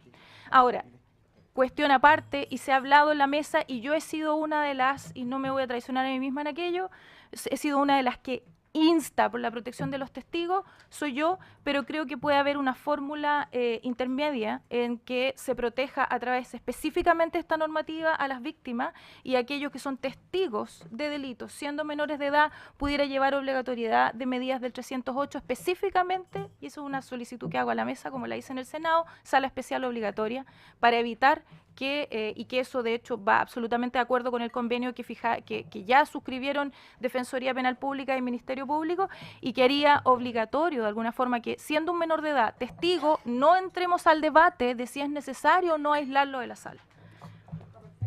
Yo le pediría más precisión cuando estamos en el debate en particular del proyecto. Ya. Sí, muy brevemente, señor presidente, dos cosas. Primero, me parece que es importante relevar la distinción entre el concepto de revictimización. La victimización secundaria se ha estudiado en cuanto a los efectos del proceso relacionado con víctimas y con testigos, no con imputados, y por una razón muy básica. Procesalmente el imputado no tiene ninguna carga respecto de las que sí tienen las víctimas y los testigos. El imputado hace uso del derecho a guardar silencio y jamás en la vida es entrevistado por nadie. Por lo tanto, desde ahí hay una diferencia sustancial a lo que se somete por el proceso a las víctimas y testigos.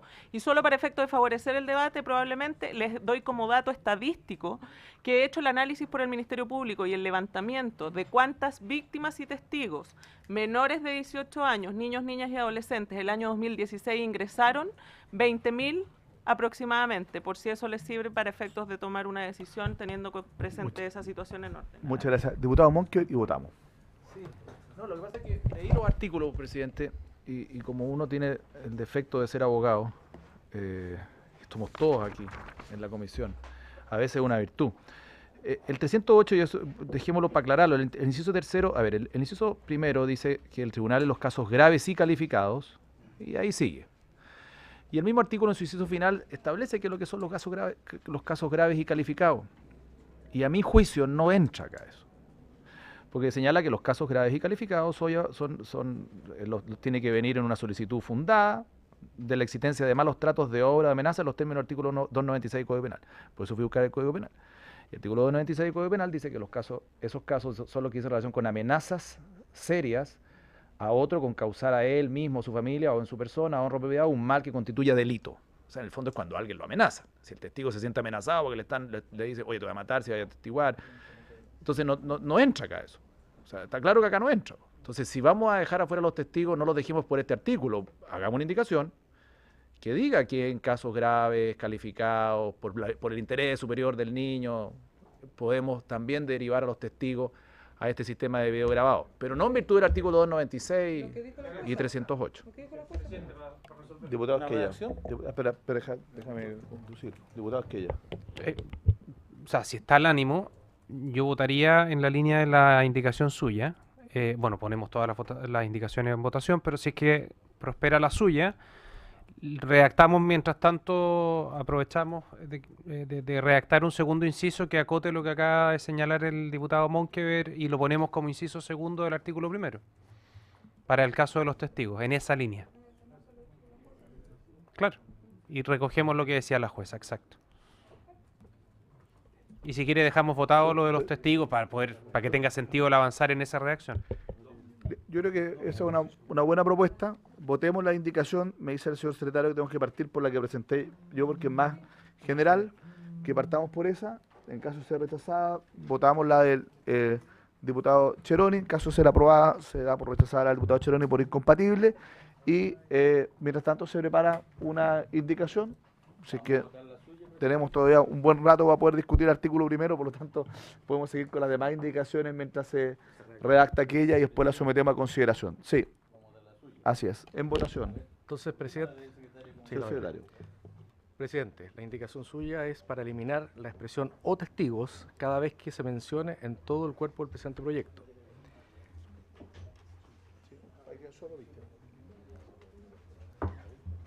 Si usted me dice, ¿en votación? Sí, en votación. Entonces, en votación la indicación. De eliminar la expresión o testigos. ¿Han emitido su voto? ¿Han emitido su voto todos los señores diputados? ¿Han emitido su voto? Resultado de la votación. La indicación está aprobada por 8 votos a favor y 1 abstención.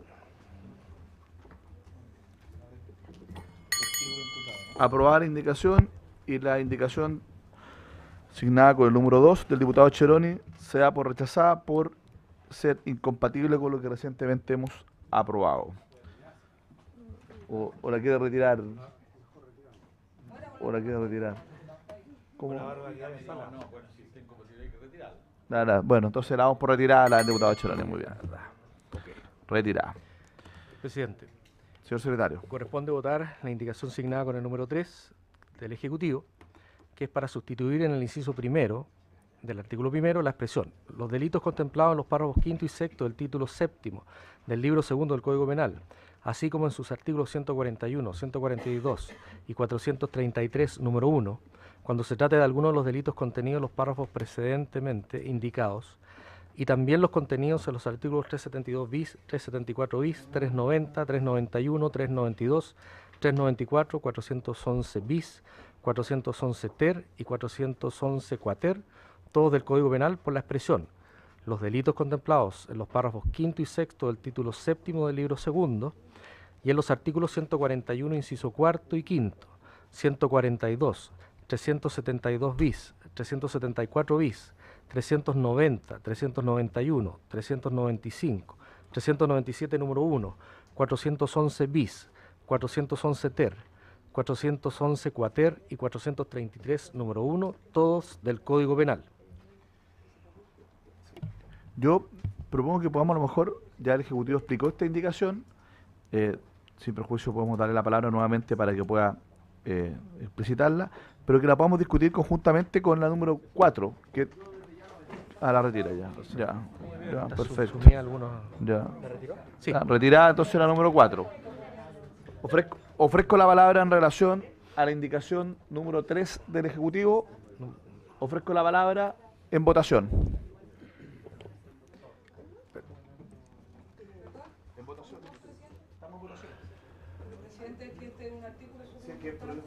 votación. Te decía. Estamos de acuerdo con retirar la votación, dejarla sin efecto. Dejamos sin efecto la votación y le ofrezco la palabra, pero le ruego que estemos más atentos, que le ofrecí 2 veces, diputada Rubilar. Sí, presidente, es que estaba planteándole mi opinión de la redacción al Ejecutivo de la discusión anterior. Presidente, yo entiendo que probablemente no va a tener acogida mi postura, pero tengo que manifestar mi preocupación al respecto de la ampliación del catálogo de delitos que se está considerando en este proyecto de ley. Puede ser extremadamente impopular lo que voy a decir, pero creo que el objetivo de la ley no era esto. Uno puede entender el secuestro, la sustracción de menores, el robo con violación, pero la verdad es que hay una cantidad de delitos o la trata se puede entender también, pero hay delitos que yo no logro entender cuando entramos a lesiones y otros tipos de delitos, porque eso sí y porque otros no. Uno entiende la connotación, lo ha explicado la jueza, lo ha explicado la fiscal de forma clara de por qué, en qué delito se produce realmente la revictimización en los niños. Eso está estudiado, no es antojadizo, no es porque sea popular o menos popular, eso es. Y aquí en esta inclusión del Senado y que refrenda, lamentablemente lo tengo que decir, el Ejecutivo, hay delitos que no tienen ninguna justificación de por qué unos sí y por qué otros no. Y yo creo que una comisión debiera tener, sobre todo la de Constitución, cierta coherencia de por qué decide incluir algunos delitos y otros no. Yo lo lamento harto, creo que aquí hay un error, creo que además no lo va a hacer más viable el proyecto, ya lo decía la fiscal, estamos hablando de 20.000 personas, víctimas y testigos, con todo este catálogo que había, si le siguen agregando van a haber más, lo van a hacer completamente inviable, pero más allá del tema de poca capacidad que va a tener el sistema, lo cierto es que no hay ninguna cosa que sustente la inclusión de algunos delitos de lesiones u otros versus otros no. Y esa explicación en algún momento se va a tener que dar. Gracias, presidente. Muchas gracias. Ofrezco la palabra. No sé si el Ejecutivo quiere... Muchas gracias, señor presidente. Creo que nos referimos a esto cuando hicimos la presentación de las indicaciones. Lo cierto es que los criterios que se tomaron en consideración, y esto no creemos nosotros al menos que sea antojadizo, hay experiencia comparada en el derecho común, sobre todo mucho, donde efectivamente, y eso nadie lo puede negar, que todo el tratamiento de las entrevistas investigativas surge al alero de la victimización secundaria que se da principalmente en delitos sexuales, pero hoy día en el derecho comparado en muchas partes delitos sexuales u otros delitos violentos. Y nosotros incorporamos que otros delitos violentos en general, aplicando 2 criterios. Criterio de gravedad en términos de que son delitos de crímenes y además en aquellos donde la presencia, hay una alta prevalencia de presencia de niños, porque en algunos casos los propios criterios objetivos del tipo lo exigen, pero además también porque la gravedad del delito justifica el tratamiento diferenciado respecto del niño, niña, adolescente, como por ejemplo respecto del caso de un homicidio, por ejemplo. En ese contexto, y además creemos que en ese contexto, si es que se elimina el supuesto del testigo, como ya lo decidió esta comisión, en el ámbito de la víctima, efectivamente hay una necesidad de protección especial, de reforzamiento respecto de la evitación de la victimización secundaria del niño que se justificaría. Ese fue el sentido de la inclusión de esos delitos. Muchas gracias, señor presidente. Ofrezco la palabra en votación. La indicación del Ejecutivo. Asignada con el número 3. ¿Han emitido su voto todos los señores diputados? Resultado de la votación. La indicación está aprobada por 6 votos a favor y 3 abstenciones. Aprobada la indicación. Pasamos entonces a la indicación número 5. Diputado Cheroni. Presidente. El diputado Cheroni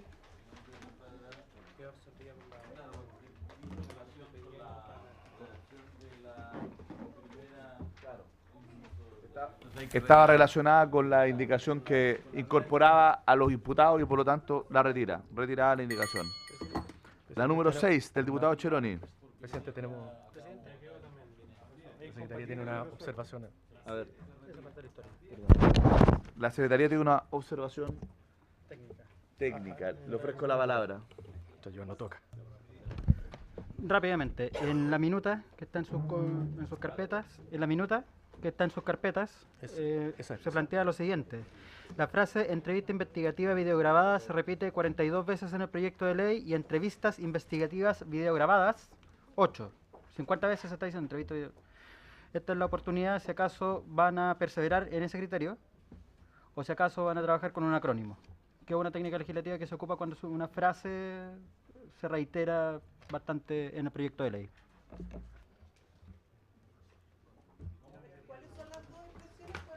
Entrevista investigativa videograbada o en adelante EIB.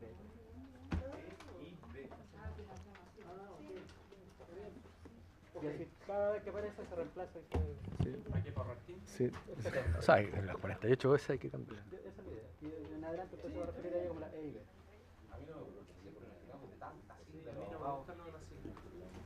Bueno, entonces, es una sugerencia, es una propuesta. Bueno, ya, sigamos. Sigamos, ¿no? Ya está. Ya. Presidente. Bueno.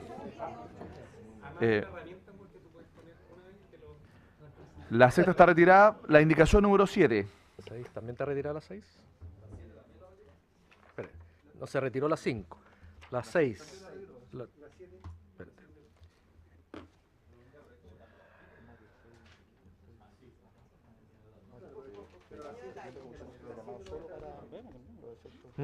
Y la 7. Entonces correspondería votar el inciso segundo ahora. Espérate. Votamos el resto del artículo, ¿no? Presidente, ¿la 7 la retira? No, ¿por qué no retirar? Ya. Entonces, presidente, y corresponde votar el inciso segundo del artículo primero. En votación, el inciso segundo del artículo primero. Mediante la prevención de la victimización secundaria. El inciso segundo del artículo primero del proyecto. ¿Han emitido su voto todos los señores diputados? Resultado de la votación. Está aprobado el inciso por 8 votos a favor. Señor secretario, marqué, no aparece mi votación. No, sí, marqué de verdad. La repetimos.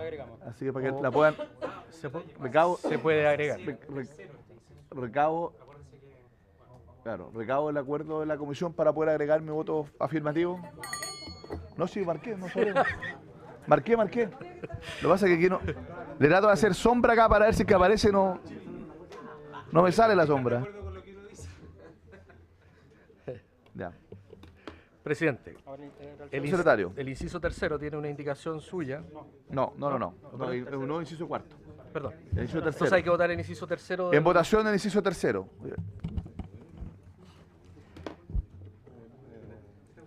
¿Han emitido todos los señores diputados? Ahora sí. Aquí no sé evidenciar eso. Tercero. ¿Ah?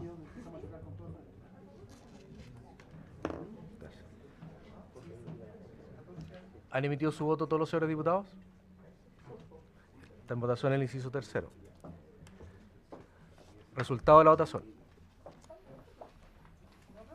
Está aprobado el inciso tercero por 9 votos a favor. Aprobado el inciso tercero. Presidente. Sí. Señor secretario. Hay una indicación de los diputados Chaín y Rincón para agregar un inciso cuarto nuevo del siguiente tenor. Las normas de la presente ley se aplicarán con pleno respeto a los derechos de los niños asegurados en la Convención de Derechos del Niño y los estándares internacionales para la protección de los niños víctimas y testigos de delitos. No, hay que eliminar y testigo. Los estándares, presidente. Sí. Diputado Soto.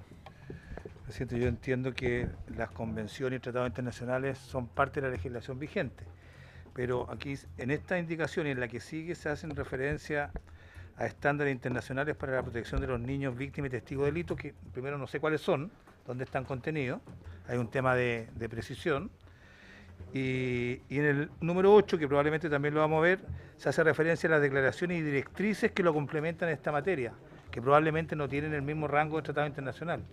En consecuencia, yo me inclinaría a circunscribirlo solo a los derechos asegurados por la Convención y tratados vigentes en Chile, claro, Convención de Derechos del Niño y punto, y no a las otras consideraciones que son bastante vagas e inexactas. Yo no tengo problema, porque yo tengo problema que quede así. Las normas de la presente ley se aplicarán con pleno respeto a los derechos de los niños asegurados en la Convención de Derechos del Niño. Nada más. Hasta ahí nada. Ya. Eso siempre es juicio de que... Entonces, Pero no por ponerlo, digamos. Está bien, es una... Está bien. Tiene fuerza obligatoria por sí mismo. Sí, pero está bien. Bueno, quedaría hasta niño. Sí, diputado Esquella. La interpretación, esto, bueno, análogamente lo discutimos a cada rato, pero muchas veces se dice no está de más decir algo que es evidente y que tiene fuerza obligatoria y qué sé yo, pero yo creo que sí está de más, o puede tener un efecto negativo, ejercicio laboratorio, pero alguien podría argumentar de que en ciertas leyes se hace la referencia y en otras no, y eso ya genera, digamos, una distorsión. Entonces, yo preferiría, dejando bien claro en el informe, de que voto en contra, pero por considerarlo necesario, porque la convención, por cierto, tiene fuerza obligatoria por sí mismo y no es necesario. Diputado Rincón. Zafirio, perdón, diputado Zafirio. Perdón, diputado Zafirio. Yo soy inocente, presidente. Diputado Zafirio.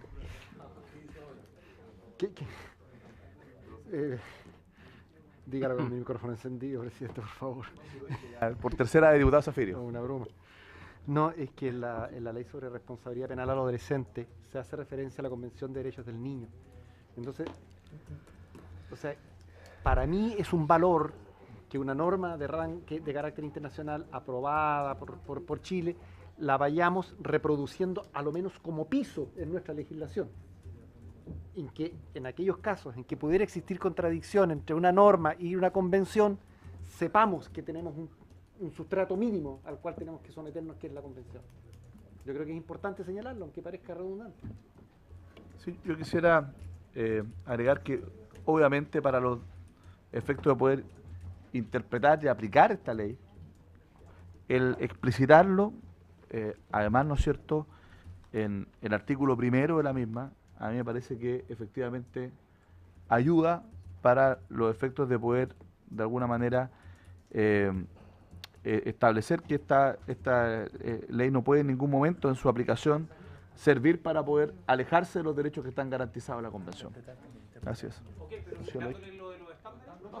Hasta los derechos del niño. Derecho del niño. ¿Ya? Así es. Sí. Entonces, en votación, la indicación de los diputados Chayín y Rincón hasta va a quedar el siguiente tenor: las normas de la presente ley se aplicarán con pleno respeto de los derechos de los niños asegurados en la Convención de Derechos del Niño. Hasta ahí. Eliminar de los niños, porque de los niños en la Convención de Derechos del Niño. Vamos a hablar de los derechos asegurados. Los derechos. Los derechos asegurados. Así es, los derechos asegurados en la Convención de Derechos del Niño. ¿Han emitido su voto todos los señores diputados? ¿Han emitido su voto? Resultado de la votación. Espérate. ¿Han emitido su voto todos los señores diputados? Resultado de la votación. Está aprobado por 9 votos a favor con las enmiendas que se señalaron.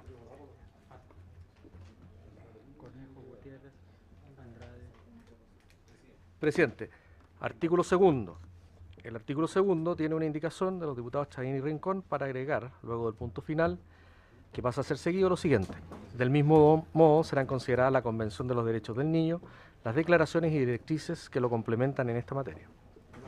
O sea, yo creo que para ser coherente con lo que ya aprobamos, ya como una norma de carácter general, y además decidimos eliminar los estándares, creo que quizás sería mejor retirarlo, si ya está, porque estamos hablando nuevamente de directrices, o si no va a quedar solo como una reiteración de lo que ya incorporamos en el artículo primero. Presidente, le hago presente que la firman 2 diputados, el diputado Chayín y el diputado Rincón. Oye, sí. No sé si... esta realidad no la puedo retirar solo. La podemos dejar pendiente para si convenzo al...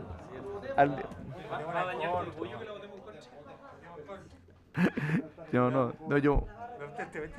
no puedo retirarla sin el consentimiento del diputado Rincón. Pero, ok.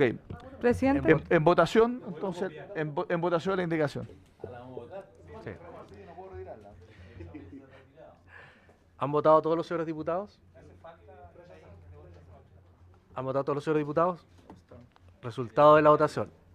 Yo quería retirarla, pero no puedo. Está rechazada por 8 votos en contra y una abstención. No puedo hacer esto a Rincón. Si le hizo el resto mal, no culpa mía. Pero ya lo confundí con Zafir y ahora decimos Presente. Entonces, está rechazada la indicación en la forma señalada. Corresponde votar el inciso primero del... Presidente, corresponde votar el inciso primero, o sea, el artículo segundo, en su tenor literal. En votación, el artículo segundo. ¿Han emitido su voto todos los señores diputados? ¿Han emitido su voto todos los señores diputados? Resultado de la votación. Por 8 votos a favor está aprobado el artículo segundo en su tenor literal, en su tenor original. El diputado Chaín no apareció el voto. Diputado no aparece su voto. Se lo vamos a agregar.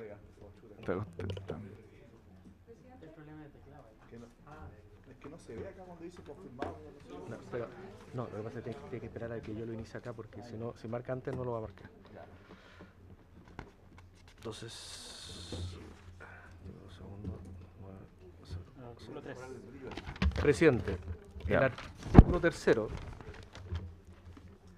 tiene las siguientes indicaciones. La primera de ellas, de los diputados Chaín y Rincón, para reemplazar el inciso primero por el siguiente. Artículo tercero. Principios de aplicación. Que termine el señor secretario, después la palabra. Sí. Al rechazarse los testigos y los imputados hay una enorme cantidad de, no sé si enorme, una cantidad de indicaciones que se caen por inconsistentes, y eso es lo que va a leer ahora el secretario. Entonces, pero esperemos a que la lea primero, después vemos si es inconsistente, señor secretario. Tiene la palabra.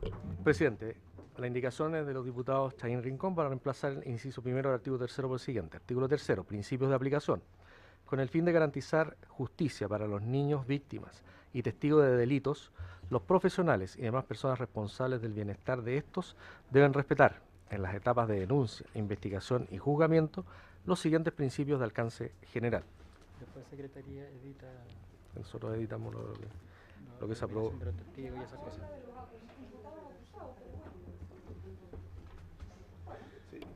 Ya, como no se puede retirar, ¿no es cierto? Tenemos que someter la votación, no tenemos otra alternativa, porque no está Ricardo Rincón.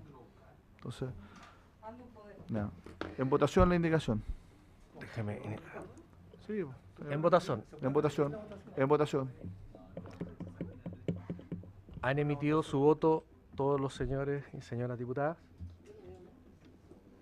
¿Han emitido su voto? Resultado de la votación. Presidente, la indicación está rechazada por 0 votos a favor, 7 en contra y una abstención. Oye, yo sí lo que solicito que en la anterior y en esta, ya que no las pude retirar, al menos borren mi patrocinio de la indicación. Ok. Sí.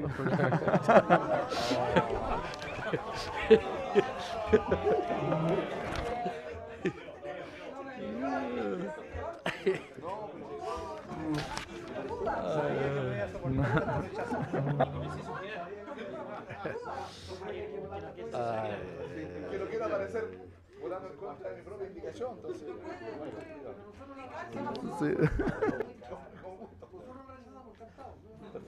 Presidente. En votación, entonces, el inciso, el encabezado del artículo. Sí. En votación el encabezado del artículo tercero. En votación. ¿Han emitido su voto todos los señores diputados? Ya. El encabezado original. ¿Han emitido su voto todos los señores diputados? Resultado de la votación.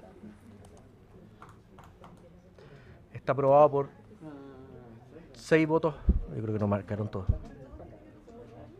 Presidente, repita la votación porque no marcaron todos los eurodiputados. Más atento. Oye, Estoy ordenando. Repitamos la votación. En votación. Oye, bien complicado esto. Al final estamos... es que... Oye, pero... está bien, pues. Han emitido su voto. Hay que forzarlo un poco. Han emitido su voto. Con fuerza. Sí. El texto original del encabezado del artículo 3º. ¿Sí? No se rompe. No, No, más fuerte, no. Suspenda 20 segundos. Sí, no se ve nada, pero así se ve exactamente. Ya. Oye, Marisol, ayúdale a diputados que no tiene fuerza.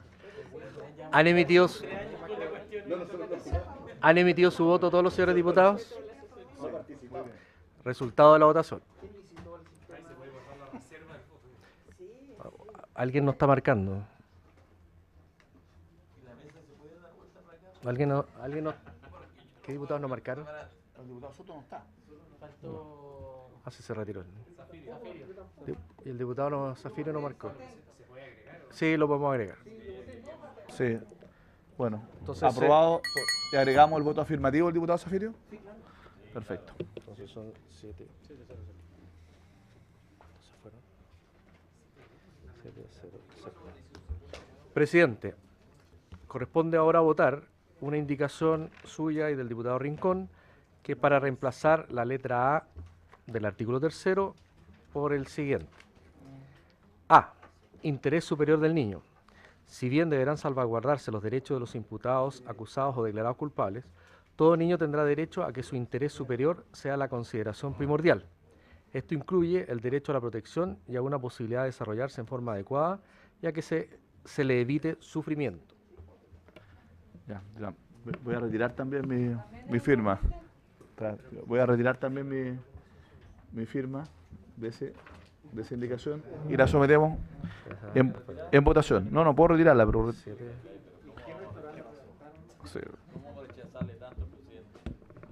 No, si yo retiré mi firma de esta indicación. Sí.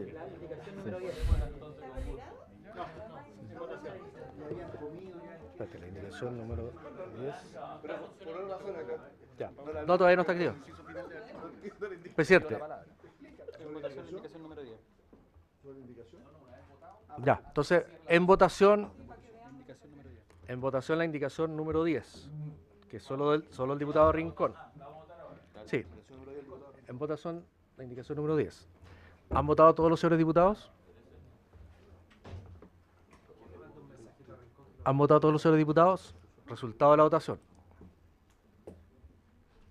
La indicación está rechazada por un voto a favor y 6 en contra. Yo tengo que votar en contra. Cambiamos su voto, presidente. Cambio mi voto, tengo que votar en contra. Oye, que esto es... Te confunde esto, ¿no? No, yo voto en contra, yo voto en contra. Ya, okay. Me cambia mi voto en contra. Está rechazada por 7 votos en contra. Por 7 votos en contra. Espérense. No. Sí, 7. Diputado Monquiver. Sí. Quedó pendiente la discusión en el artículo primero respecto del inciso nuevo que íbamos a incorporar. Este ya venía ya desarrollado por los invitados y por muchos de nosotros por sus opiniones. Entonces hay una propuesta que yo la voy a leer y que sería bueno someterla a consideración de la comisión y que ojalá sea indicación de la comisión, por de todo. Sí, el invitado. Y de lo que decía al principio. Usted tiene mejor vista que yo, ¿no? Porque está la letra muy chica. ¿De verdad? Sí. Ya tengo que reconocerlo en público. No, si uso anteojos, pero que... Agrégase un nuevo inciso segundo, pasando el actual inciso segundo a ser tercero del siguiente tenor. En el caso de la declaración judicial de niños, niñas y adolescentes testigos de los delitos indicados en el inciso precedente, se aplicará el artículo 310 del Código Procesal Penal. Además de lo anterior, el tribunal deberá, en todo caso, decretar alguna de las medidas de protección indicadas en el artículo 308 del mismo cuerpo legal. Presidente, entonces la idea es que sea indicación de la comisión, si les parece, para incorporarla como inciso final del artículo primero. El 310. que es una regla también de protección, 310. Déjeme ir a buscar. ¿Hay una regla especial en el Walker? No, hace referencia al artículo 310. Oye, perdón, yo solo quiero hacer una consulta porque resulta que yo no sé cuál es la necesidad del punto de vista de incorporarlo ahora, si efectivamente el 300 dice testigos menores de edad. El testigo menor de edad solo será interrogado por el presidente de la sala, debiendo los intervinientes dirigir las preguntas por su intermedio. O sea, eso ya está. O sea, no, estoy preguntándole nomás, porque ¿qué es lo que innova la indicación respecto a lo que hoy día tenemos en el 310?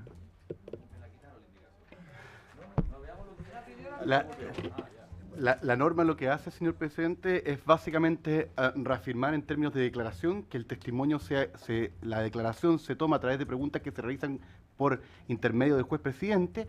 Luego se establece la obligación de que en todo evento se tengan que tomar alguna de las medidas de protección del artículo 308. Luego, independiente que se haga a través de un biombo o a través de una sala contigua, se tiene que aplicar la regla de interrogación del 310, que es básicamente entrevista a través del juez presidente.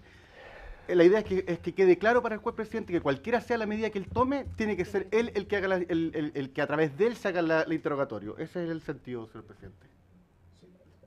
Lo que me genera como cierta duda es que nuevamente estamos incorporando obligatoriamente, estamos yendo al 308 obligatoriamente, no queda, digamos, a criterio del juez el que pueda tomar esa medida cuando lo estime efectivamente adecuado y pertinente. No, pero es que el espíritu del 308 queda en manos del juez, ¿ya?, bajo ciertas circunstancias, que son cuando efectivamente el testigo ha sido amenazado, etcétera. En este caso, ya siempre se deberá tomar, eso es lo que dice alguna de las medidas. No, pero aquí lo que dice, a ver, siempre, en todo caso, dice en todo caso. Entonces, lo que hace es que esta facultad del juez se transforma en una obligación del juez con esta indicación. Señor presidente, lo que pasa es que hoy... Porque dice en todo caso. Sí, si me da un... Entonces no... Señor presidente, estamos en el fondo borrando con el codo lo que acabamos de escribir con la mano. Lo que pasa es que el 308, señor presidente, si me permite un segundo, el 308 se aplica para todas las víctimas, perdón, para todos los testigos, sean ellos mayores de edad o menores de edad. La regla, por así decirlo, de ponderación que se está haciendo acá, que respecto de los niños, niñas y adolescentes, el juez, no aplicando los requisitos que establece el 308, los estándares que son básicamente casos graves que dicen relación con amenaza o malos tratos, el juez en todo caso tenga que aplicar una medida de protección. La ponderación... No, que yo creo que sí, en todo caso el juez podrá, y ahí aplicar el 308 creo que tiene coherencia, ¿ya? O sea, que no tenga que efectivamente circunscribirse a los casos de malos tratos de obra o amenazas, sino que en cualquier caso podrá el juez, pero no deberá, porque si no lo transformamos que en realidad el juez va a tener que siempre establecer esta medida de protección. Entonces, no, pero está bien, pero que va desde el biombo hasta... A diferencia del régimen para las víctimas, que es la sala especial. Esa es la distinción. Sí, pero entonces, si tenemos sala especial, vamos a la sala especial. Sí, leámoslo. Diputado Monqui, ¿verdad? Sí, lo leemos como quedaría en el caso suyo. En el caso de la creación judicial, se me arregló la vida, de niños y niñas y adolescentes con dificultad y testigos de los delitos indicados en el inciso precedente. Adolescentes testigos. Adolescentes testigos de los delitos indicados en el inciso precedente, se aplicará el artículo 310 del Código Procesal Penal. Además, punto seguido. Además de lo anterior, el tribunal, ahí le agregamos su palabra, podrá, y le eliminamos en todo caso, podrá decretar alguna de las medidas de protección indicadas en el artículo 308 del mismo cuerpo legal.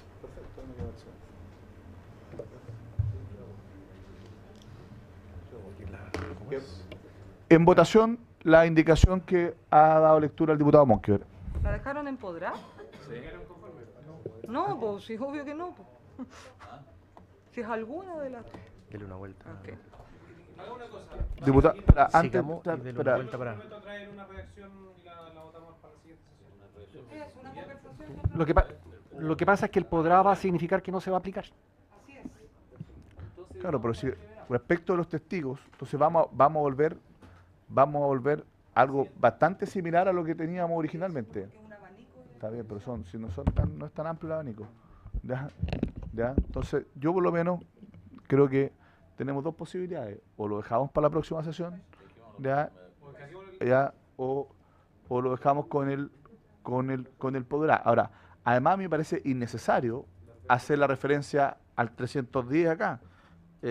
No hay ninguna necesidad de incorporarlo, eso ya está hoy día en el CPP, no hay ninguna necesidad. Entonces, yo creo que hay que mejorar un poquito la redacción, ¿ya? Y continuamos con el artículo 3º. ¿Ya? Presidente, dado que se rechazó la indicación número 10, corresponde votar la letra A en su texto original. La letra A en el texto original, en votación. Sí, interés superior. ¿Han emitido su voto todos los señores diputados y señoras diputadas? ¿Han emitido su voto? Resultado de la votación. La letra A está aprobada entonces por 7 votos a favor.